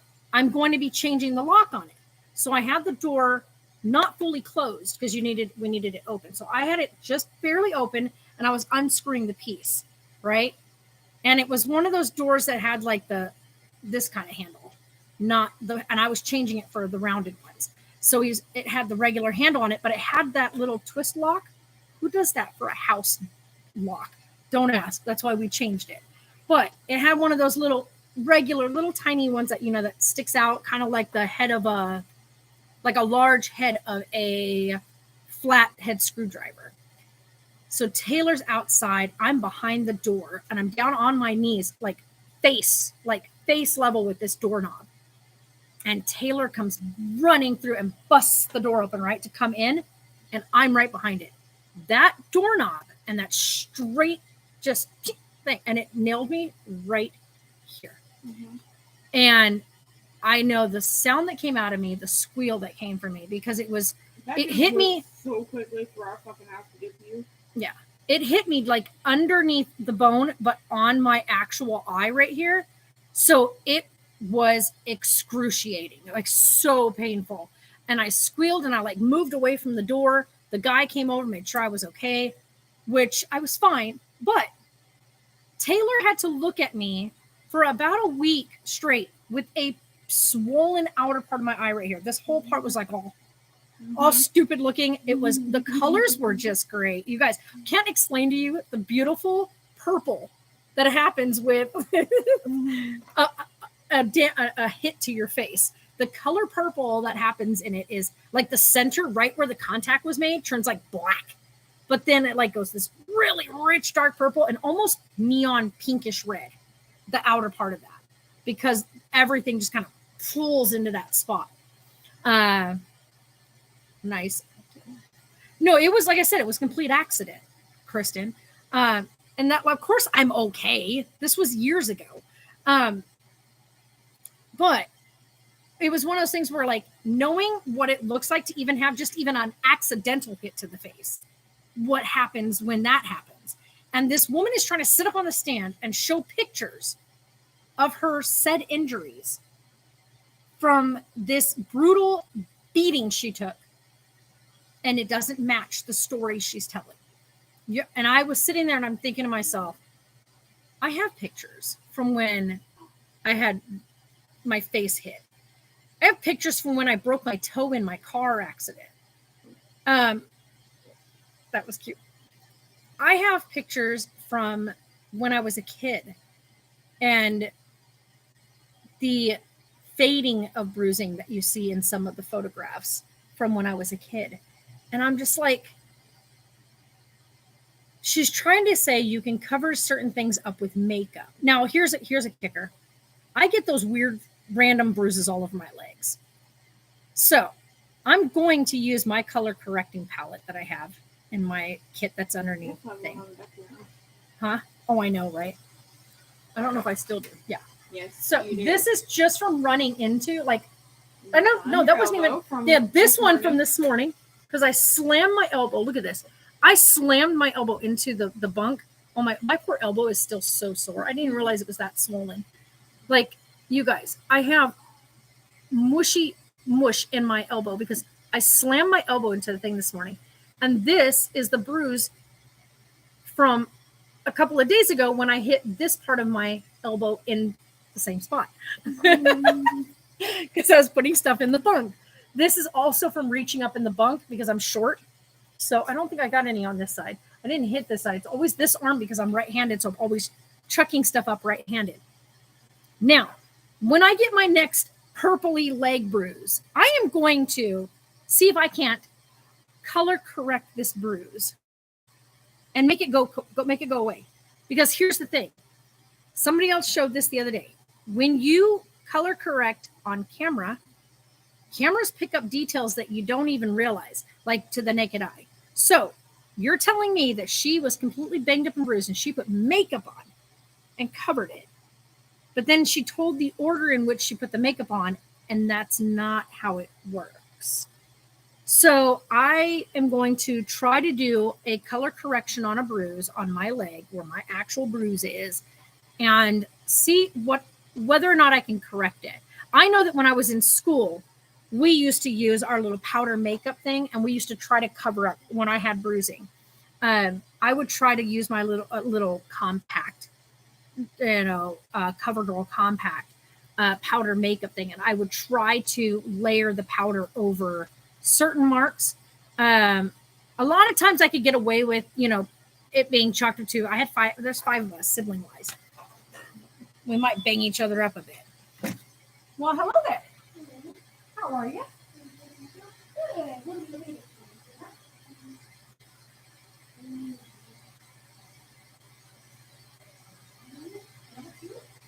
Is the whole matter with size?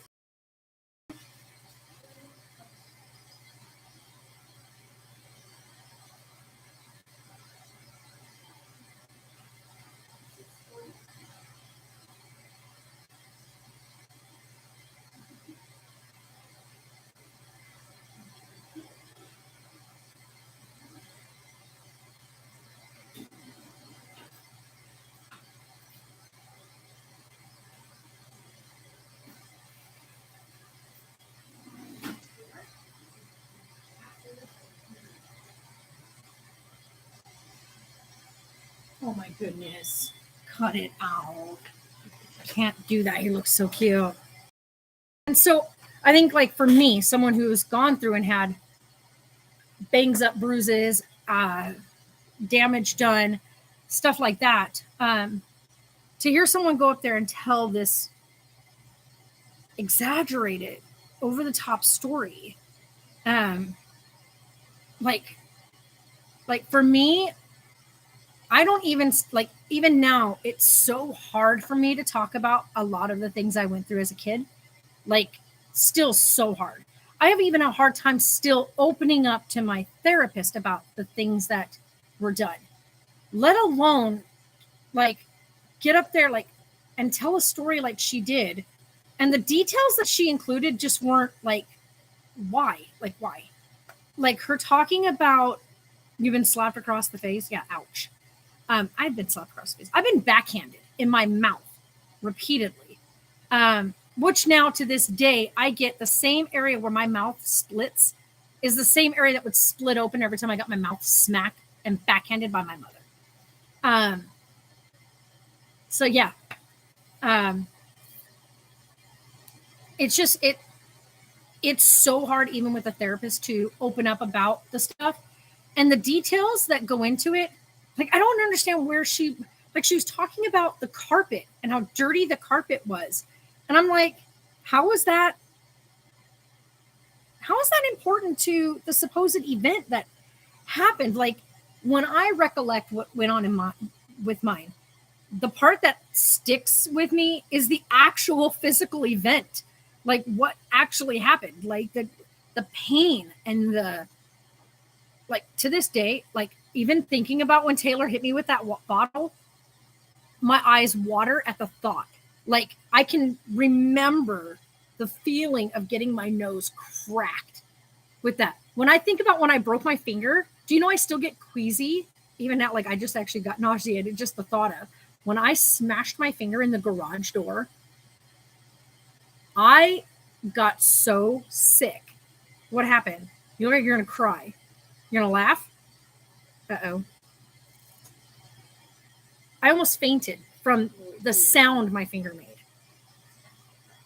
Does anyone else with intrusive thoughts do that weird dismissive head shake when they get them to kind of like reverse that reject the thought? Oh, or is that just me? Gotta shake your brain like an sketch and start over. I'm gonna pause that. Can we stop screwing around and just frost the whole Pop-Tart? We have the technology.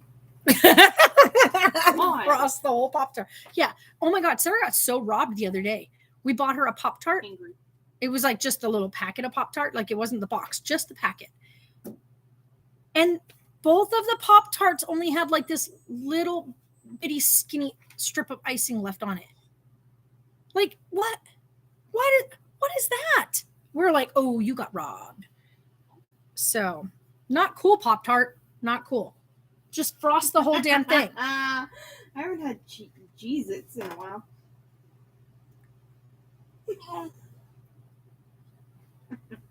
That's a good one. I like that.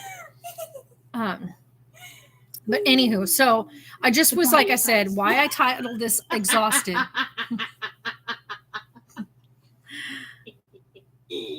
Sarah's on a roll. I don't know, you guys. That's why I titled this way. I'm just mentally exhausted listening to them trying to play this off like we're all stupid and that we all should be seeing it the way they see it, which is she's a victim, he's an abuser, plain and simple. Men can't be victims because that's how they're stating it. They're making it like men can't be victims. And I'm sorry, but DV is not gendered. There's no gender to DV, okay? There are male victims. There are trans victims. There are people within the LGBTQ plus community that are victims of DV. And there are perpetrators within all of those realms as well. Also, AH was arrested for DV previously against her partner, who she then tried to say she was arrested because they found out that they were a domestic couple, and therefore when they found that out, they were homophobic and arrested her. Yet the arresting officer is a lesbian. So I'm pretty sure there was no homophobia there. She was arrested, but her partner chose to not pursue charges. Charges were dropped, and voila, but doesn't mean she wasn't arrested for it. Hi, huh? Hi, how are you? Good. How are you today? Good. All right. What are we grabbing today? We have these cigarettes, but one will put for a little glass right. Okay. All right. What kind of cigarettes? I'll go 100 lights. Just one pack. Just one. All right. And then what kind of pipe are you looking to get? Just a little glass one. Another one. You looking for glass? Because right now, all of our glass that's in this first cabinet right here, all of our hand pipes here are 1932 up. That's with tax now. Yeah, so you can pay anyone in this cabinet. Otherwise, you're going to look at paying more if you go even with our small. Yeah, I was just gonna get it. Okay, so anything in here, 1932 off the book. Mom got it first try. Which one do you want? Let's do the.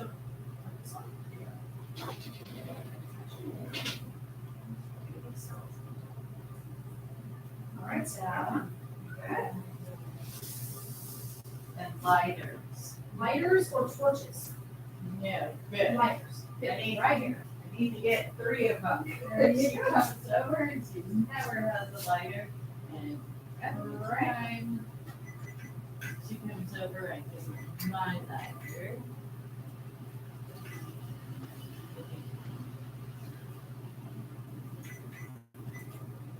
I'm helping them like.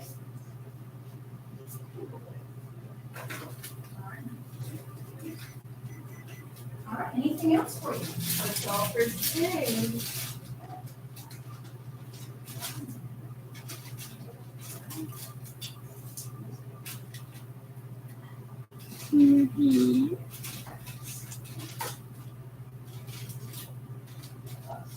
All right, then I just turn it. I don't want to take it out of there. Just leave it there.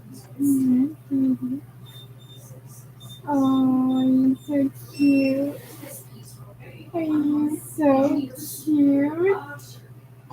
Yeah. Are you so cute? He's so cute. Mickey. You're so cute. Oh.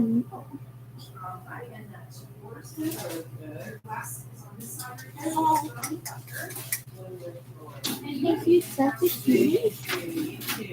Oh no. Oh no, dear. Their baby, yes, 7 weeks old. Oh my God. What Yeah, little Mom got nut. Smiles. Mom tried to get a picture, but I got Smiles out of him after me saying, "He's so cute." He goes, Oh my God. You miss and he kept doing it. I was like, "What's a smile?" Like, yeah. Mhm. 'Cause he Oh, smiled yeah. for himself, I got him this "You're morning so because he kept going. cute," and then he goes, This morning when I was getting him dressed and I took the thing off of him and over his head, he's all. I was like, did it come off your head? And then I put the next out. I was putting his other outfit on. He kept going. I was like, you like it, huh? Oh, such a little nugget. "Mom's boob is Oh, excuse me. But anyhow, so I think what makes me more exhausted is the fact that they keep doing the same stupid thing and gaslighting actual survivors, which has been the problem that we've been trying to fight for years about listening to DV survivors, whether you're male, female, non-binary, it doesn't matter. Is the fact being is you need to listen to victims and hear their stories no matter what. And unless something comes about that shows that story is a lie, you need to hold on to their truth, right? We all believed in AH when she first came forward and got her protection order, when she filed for her divorce. We all believed her story that this person we knew and loved, named Johnny Depp, those of us that loved his movies and whatnot, we don't know these people behind closed doors. So, it's possible that he was abusive. We don't know. We don't know what he does behind closed doors.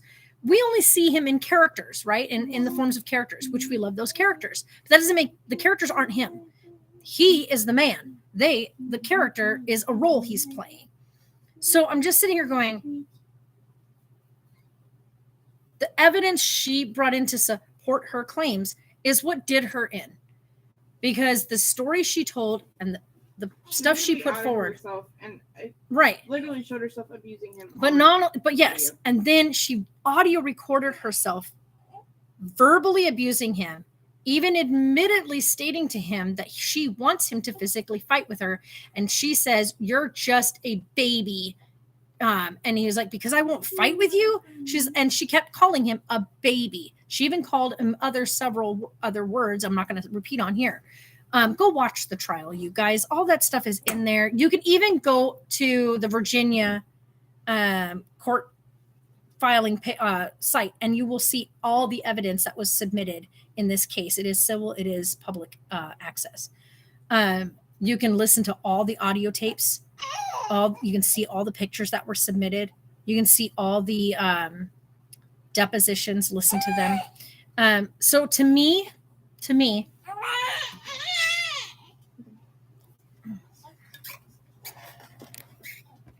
Hold on, guys. I got to move you guys so I can get the baby. Hold on. Hi, Buggy. Hi, Buggy. Hi. He's okay.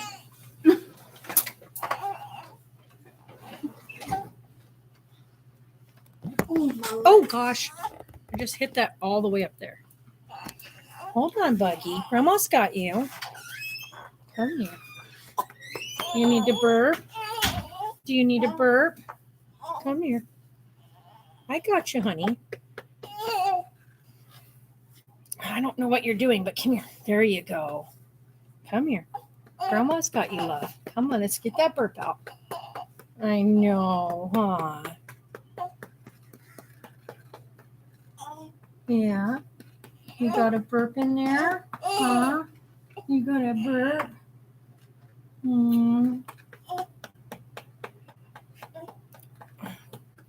So yeah, like I'm saying, just listening to the story being told, the evidence that was being shown, and then to hear somebody on audio who recorded themselves saying on audio, go ahead, Johnny. Tell the world, Johnny. I, Johnny Depp, a man, am a victim of domestic violence. And see what judge or jury believes you. Yo, for real?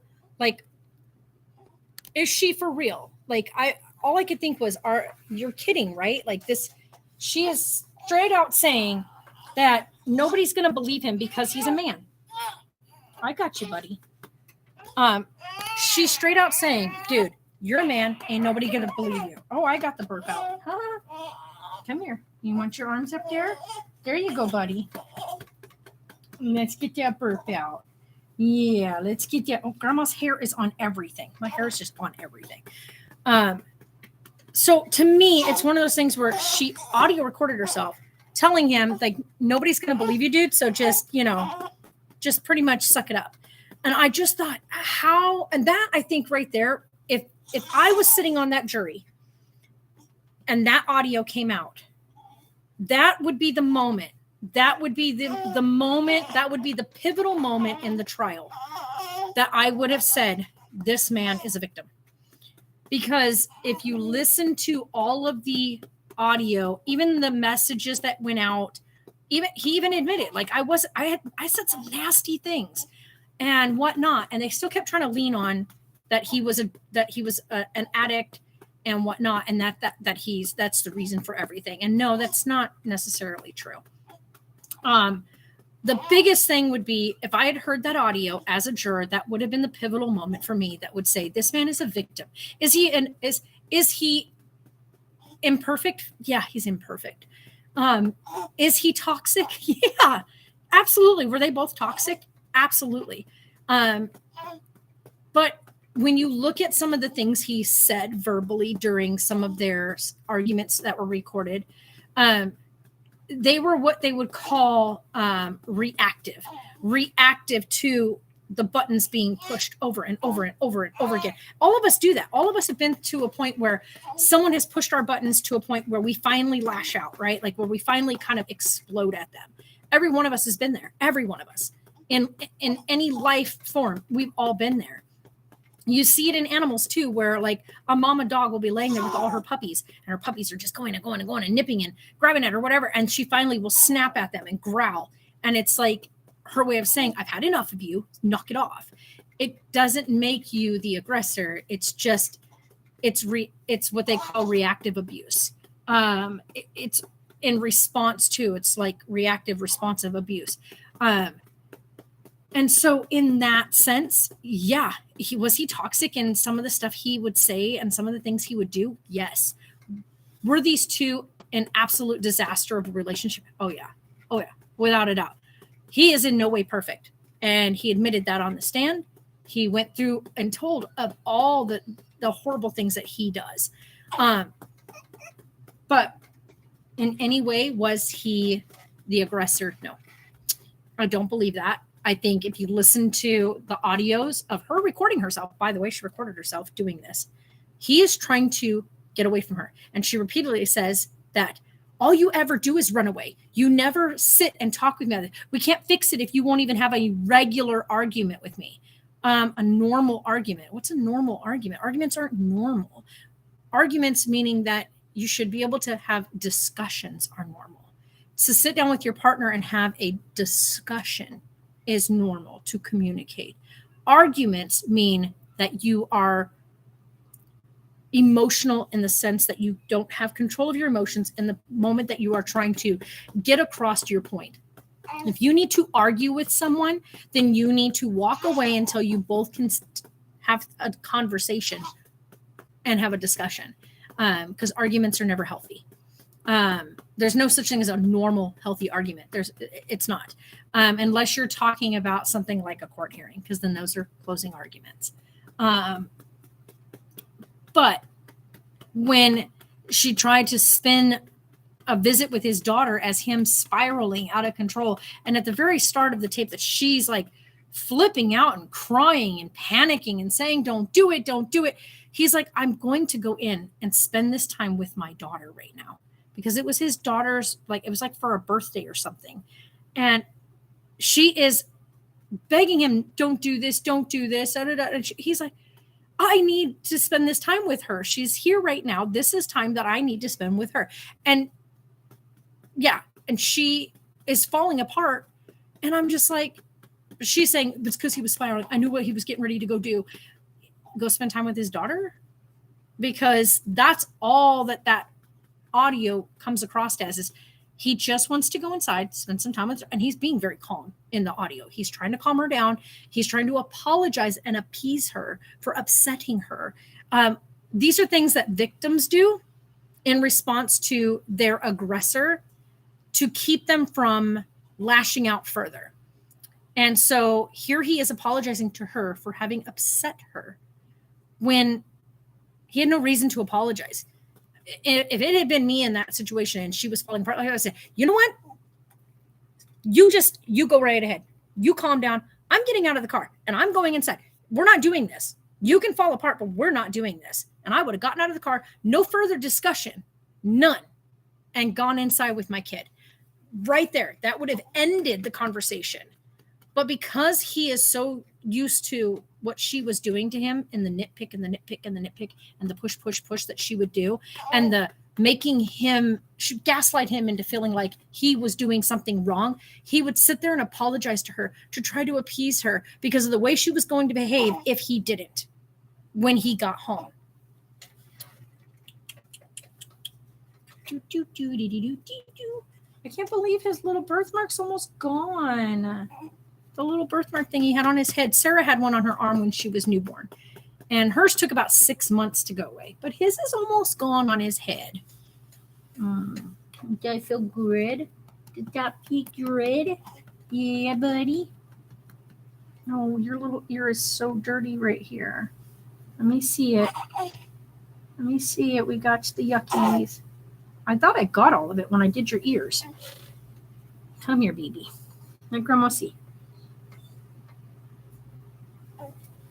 Okay, let's do this one too. Come here. Let's get that stuff out of your ear. There we go. Good job, buddy. So I don't know, you guys. I think I'm just exhausted that the media, the mainstream media, not social media, not Twitter, whatnot, because people are firing back at mainstream media. People went on and just went to town on CBS and NBC and Fox and CNN. Like, they went in and just went to town against them about the fact of these things that they're saying and these speakers that are coming on, not knowing what they're talking about. The fact that they're putting out there this agenda, and it's ridiculous, because those of us that know what it means to be a survivor are offended. We're absolutely offended by these people talking about something they don't understand. Or some of the people coming out and talking on some of these shows, like these MSMs, never even watched the full trial. They're going by, well, if you watch on TikTok, no, that's not where you get your info. Watch the actual trial. And if you haven't watched the trial from start to finish, you didn't sit through that trial like a juror, start to finish, you shouldn't be talking about that trial. You shouldn't even be passing judgment about the verdict on that trial if you didn't sit through it and go through and see every inch of detail, everything that was presented evidentiary wise. If you didn't sit through it, then you have no room to sit and say a damn thing about the outcome of it. And that's the problem I have, is these people talking about, oh, well, this verdict means this. And it's like, well, did you watch the trial? Well, I caught a couple of things here and there. No, that wasn't the question. Did you watch the trial? That's yes or no question. If you say no, then what you have to say about that trial and that verdict absolutely means jack crap. Absolute crap. You have no room to talk. And that's how I think a lot of us who watch that trial from start to finish feel. So the next thing I'm watching for is the next case that she's going to cover. But I am going to go back through and watch. There's a couple of things that she covered previously that are like fraud law. I want to go through. There was a couple of things that were like a fraud case with this big attorney's office, which actually is still going on right now. I know that he just finally got disbarred, but like, really, does it matter at this point? The man can't even freaking wipe his own butt. But anyway, so I'm watching her coverage of that case. It is not a case that's being publicly done because it is criminal. So it is a fraud case about a previous used to be attorney who's now officially been disbarred, abusing like client funds. Bubba's, I don't know what you're doing. Hey. I don't know what you're doing, but you're doing a flip out. I know, you are so mad. Do you want your binky? Do you want your bink? I know you want your mom. That's probably what you want more than anything. But she'll be out in a little bit. Oh, you don't want that one? Okay, let's try the other one. He seems to really like these Tommy Tippies. Come here, Bubby. Would you like your Tommy Tippy one? Yeah, would you like your Tommy Tippy binky? Yeah, would you like your Tommy Tippy? Yeah. Oh, the little face. Yeah, would you like your Tommy Tippy? I don't know what you're doing, but you're doing that. Here you go. Oh, boy. Okay, hold on. Hold on, guys. I'll be right back. Hi there. Good. How are you today? What are we looking to get today?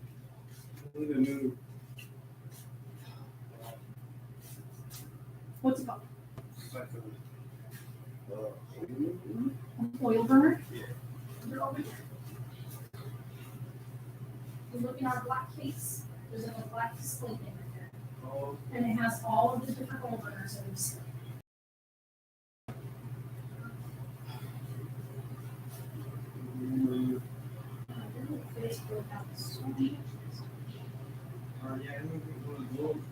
I need to know what number.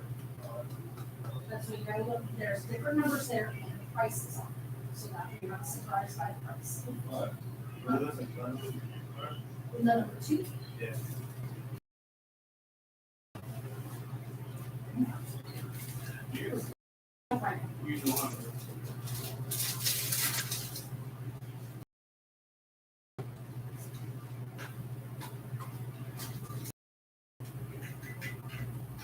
All right, 640.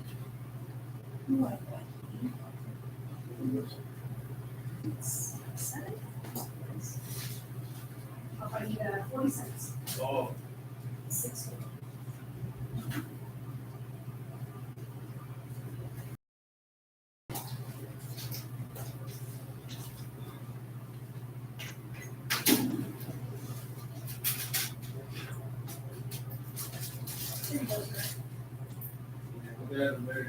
No. Actually, talked to the photograph. She was really excited.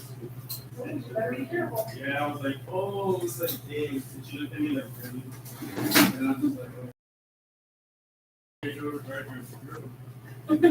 oh. Give me just a minute, guys. Your face is so broken. Would you like your pinky big dog?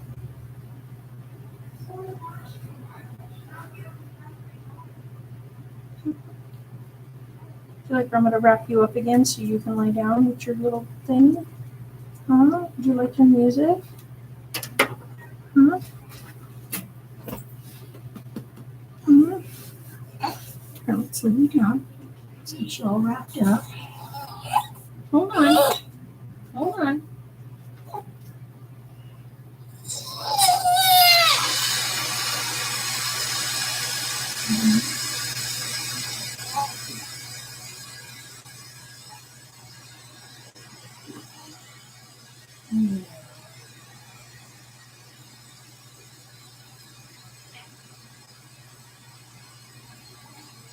Would you like your little thing right here? Like this? No? How about this one?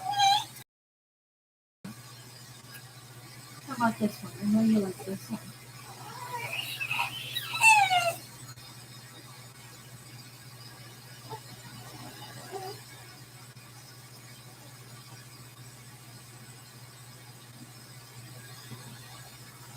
There you go, buddy. There you go, buddy. What's his other blanket? Oh, it's a fun spot.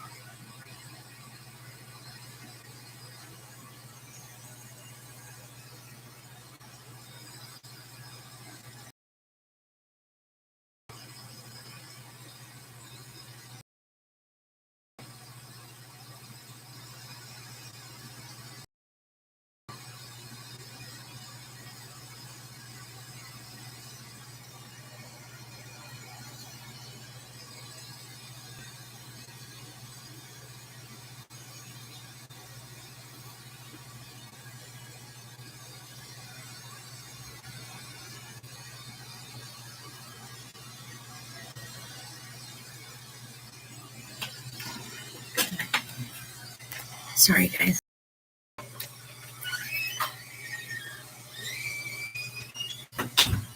We had the problem and he would have all over the floating. No, I know. I know. I don't even know what to do with them at this point.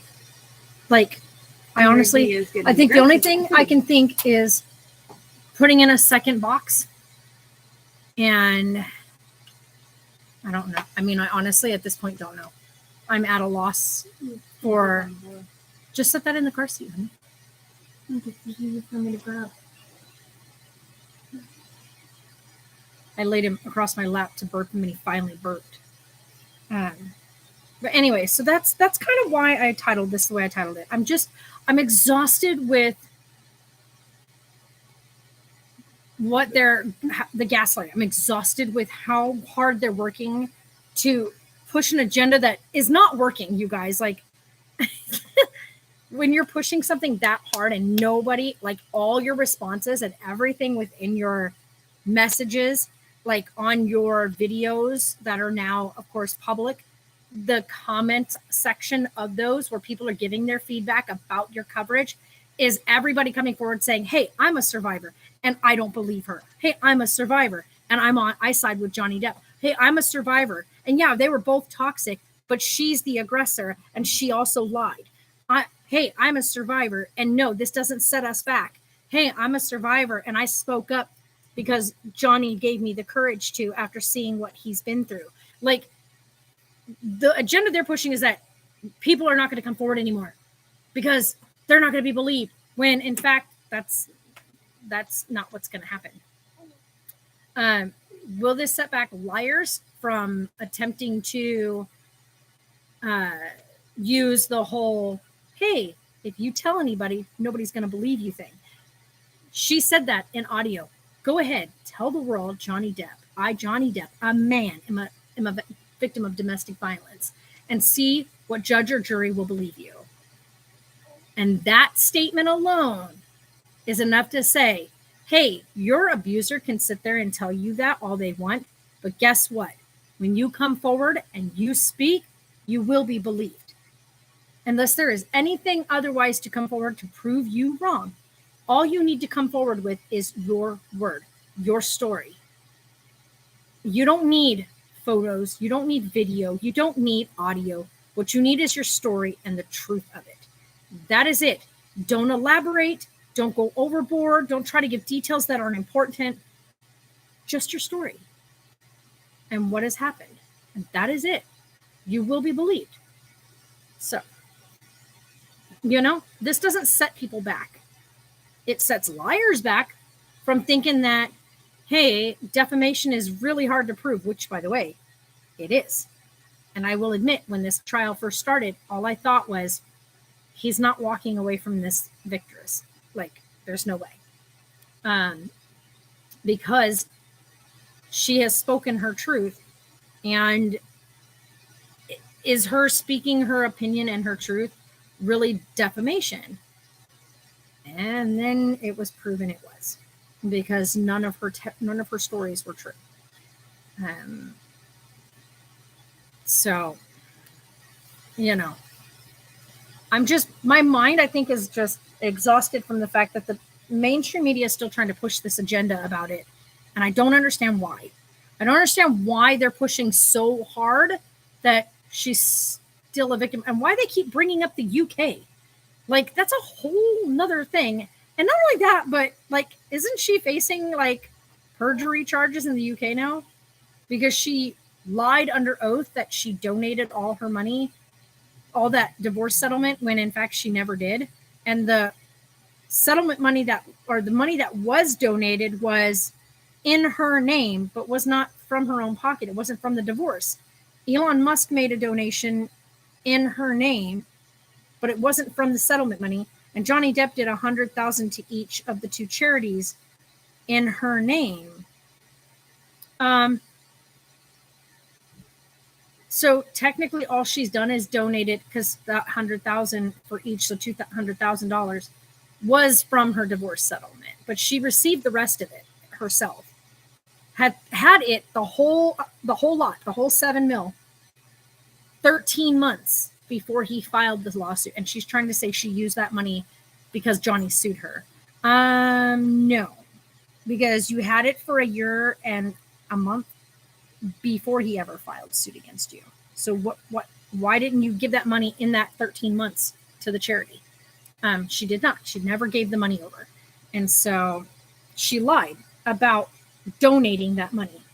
She stated she donated the whole $7 million in the UK trial. Her words were, I donated it. It has been donated. And she even said it on one of their shows over there as well, on live television, that she donated that money. She didn't want any of that money. And then all of a sudden, she didn't give any of it. So, yeah. But just one of those things where my mind is blown away. There's a difference between free speech, guys, and defamation. You can have your free speech in the First Amendment. You can speak your mind, your opinion of something. What you can't do is speak about somebody else with words that are malicious, and you know that when you're saying them are going to cause harm to that person, whether it be their reputation, whether it be their job. If you know that what you're about to say is not truthful and is going to harm this person, but you say it anyway, it is no longer free speech. That's defamation. And that is not protected under the First Amendment. You cannot maliciously go out and make statements that you know when you make them are going to cause harm. You know that what I'm saying right now is going to hurt so-and-so and their job, their family, their income, their livelihood, whatever. That it's going to have a detrimental impact on their life. But you're going to say it anyway, even though there's no basis of truth in what you're about to say. You know that when you do it. But that's the difference between defamation and free speech. With defamation, it is the fact that the words that are said, the things that are written, are literally false and said to knowingly cause harm. So you said them with the intent of causing harm. And because you knew that the outcome would be harmful to that person, it's defamation. Proving that is the hard part. But when she openly admitted in court that the op-ed was about Johnny, not just about Johnny, but he is included in that information. She sealed her fate on that one because that op-ed did, in fact, lose him several movie roles and contracts. That op-ed also stated several statements in it that were proven in court to be false statements. So because they were false, and you knew when you stated them that people would perceive these as him, even though his name's not mentioned, the timing of when you wrote it to the way you stated your timing and everything, it couldn't be anybody other than him. You knew that when these things were said, they were untruthful, and that you knew when they were said that it was going to get people's attention and it was going to harm him. And that's exactly what you intended.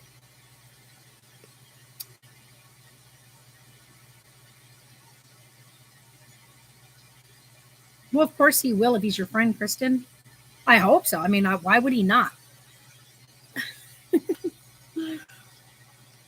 Oh, Emily is live for Friday Night Live.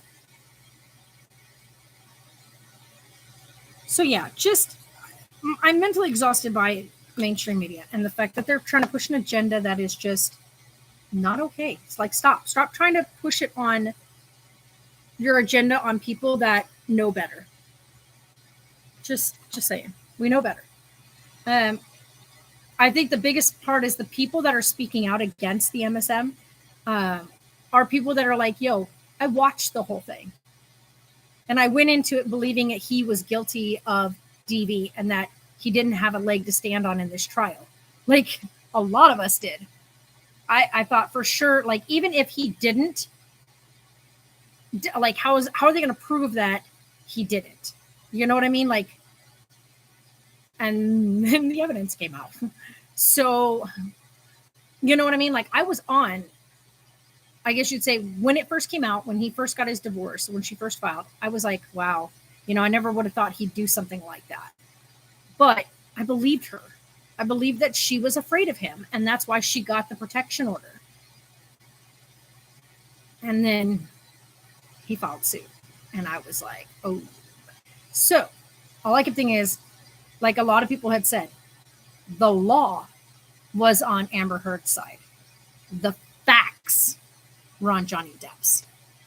And that, my friends, is the part that was the hardest for the jury to work in. Because the law states that there needs to be malice in the statements made to find for defamation in his favor. And they found that when she made those statements, she did them knowing full well the effects that they would have. And she did them on purpose. And wow. And a jury found it that way. So, yeah. So I don't know. Mainstream media needs to knock it off. They need to kind of, I think, climb under their rock and not speak on a subject that they don't know anything about, or that they're not willing to learn something about, or be open to the fact that,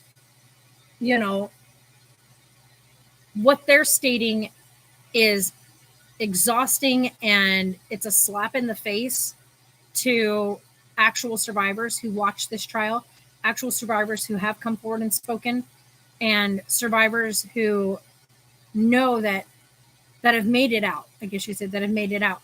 That this was a huge victory for someone like JD to come out of.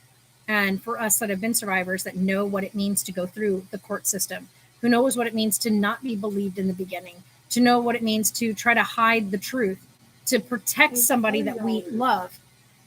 But it's an extra large when it goes from 24 to 31 pounds. For what? Oh, yeah, those are, I know. I like those because then it unzips on the arms later for him to be able to have his arms out. But so, yeah, just, that's my little soapbox that I'm on for today. Other than that, you guys, like, I think I'm just, if you're going to get your your news information, if you're going to get information that has to do with stuff that's happening worldwide, I urge you to stick with going through social media, searching out and finding facts for yourself. Do not turn to places like CNN, NBC, MSNBC, Fox News, The Sun. All of these people are very biased in the way that they think, and they have an agenda to push. So they push those agendas. And it's not smart, because the reason why they're called mainstream media is because they're going to all tell you the same story, which is proven by this whole situation. So if you want an unbiased look at things, go out and do the research. Find several avenues to go through. That's why I loved watching the Emily D. Baker through her live streams, because she was completely unbiased during the trial. Like, yeah, there was things that Amber Heard's team said, but then there was parts where when Amber was speaking, there are some truths to some of the things she said, none of it about the abuse, but there was points where, when she talked about the love she has for her daughter, I believe her.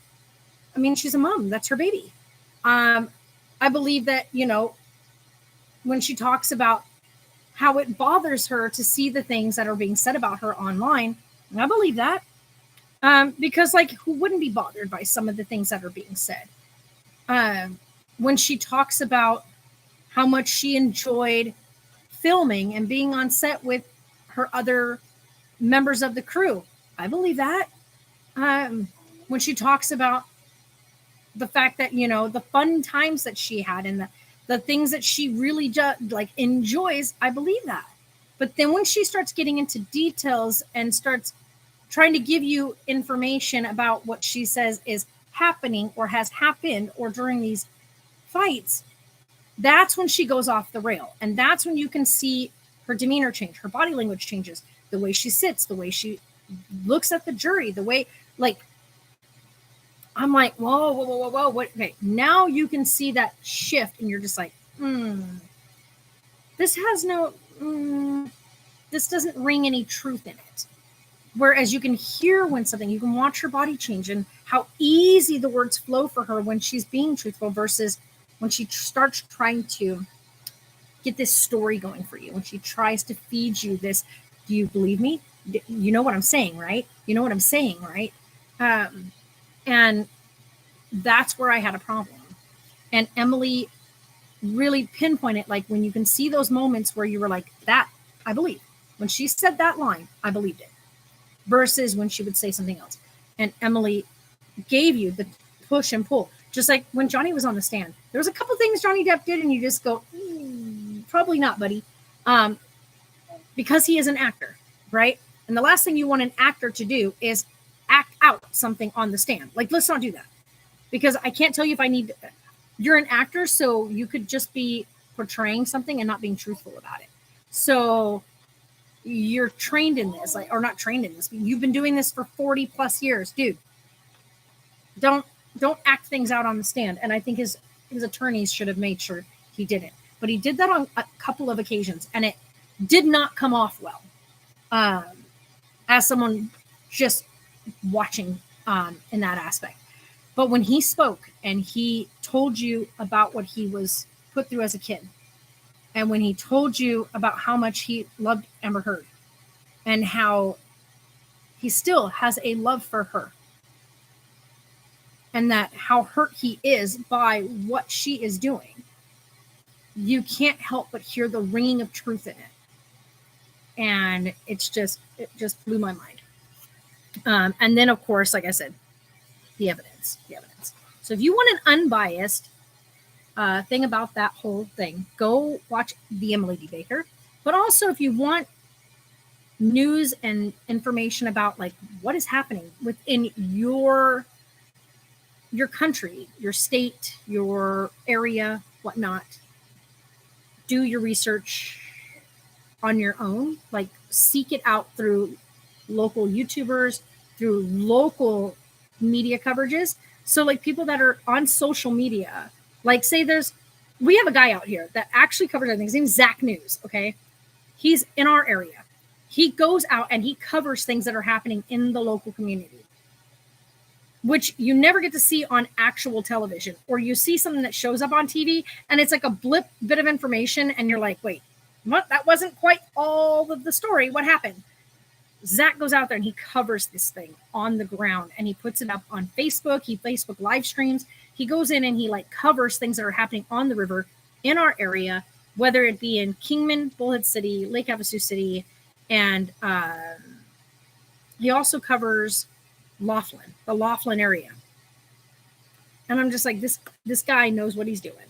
And so whenever we really want to look out something, we go onto Facebook, we search up Zach's page, and we get a lot of that local ins and outs of town.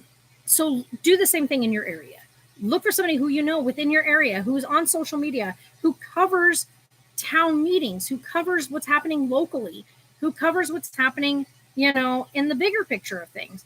Don't just go to one source, and definitely don't go to mainstream media. They all have the exact same agenda. They all want everybody within the world to hear that exact same agenda. So therefore, they're all going to speak the same thing. And you need a diversion of it. You need a diversity. You need lots of information. You need to know not just one side of the story that they're feeding you, but you need the bigger picture. And so I encourage you, just seek out information. That's what we have it at our fingertips, guys. Information is right here. Go get it. Don't just rely on one source for it, or one-sided sources or biased sources. Like, go and get this information. And I'll leave you with that. Okay. So go out there, find that info, and don't always listen to the first thing you hear. You know what I mean? Like, but if somebody comes to you that is telling you they're a victim, listen, make sure that they're in a safe place or somewhere safe, and listen. Okay. Listen, and don't immediately dismiss them, but do listen to them. Unless there is anything other than, like, there's something that is proven that, no, they're not being truthful. You need to hear their story first and take them seriously and make sure things are covered and safe before looking into it further. But otherwise, if a victim comes forward, talk to them, listen to them, and believe them. In the beginning, you should always believe them. Always believe a victim.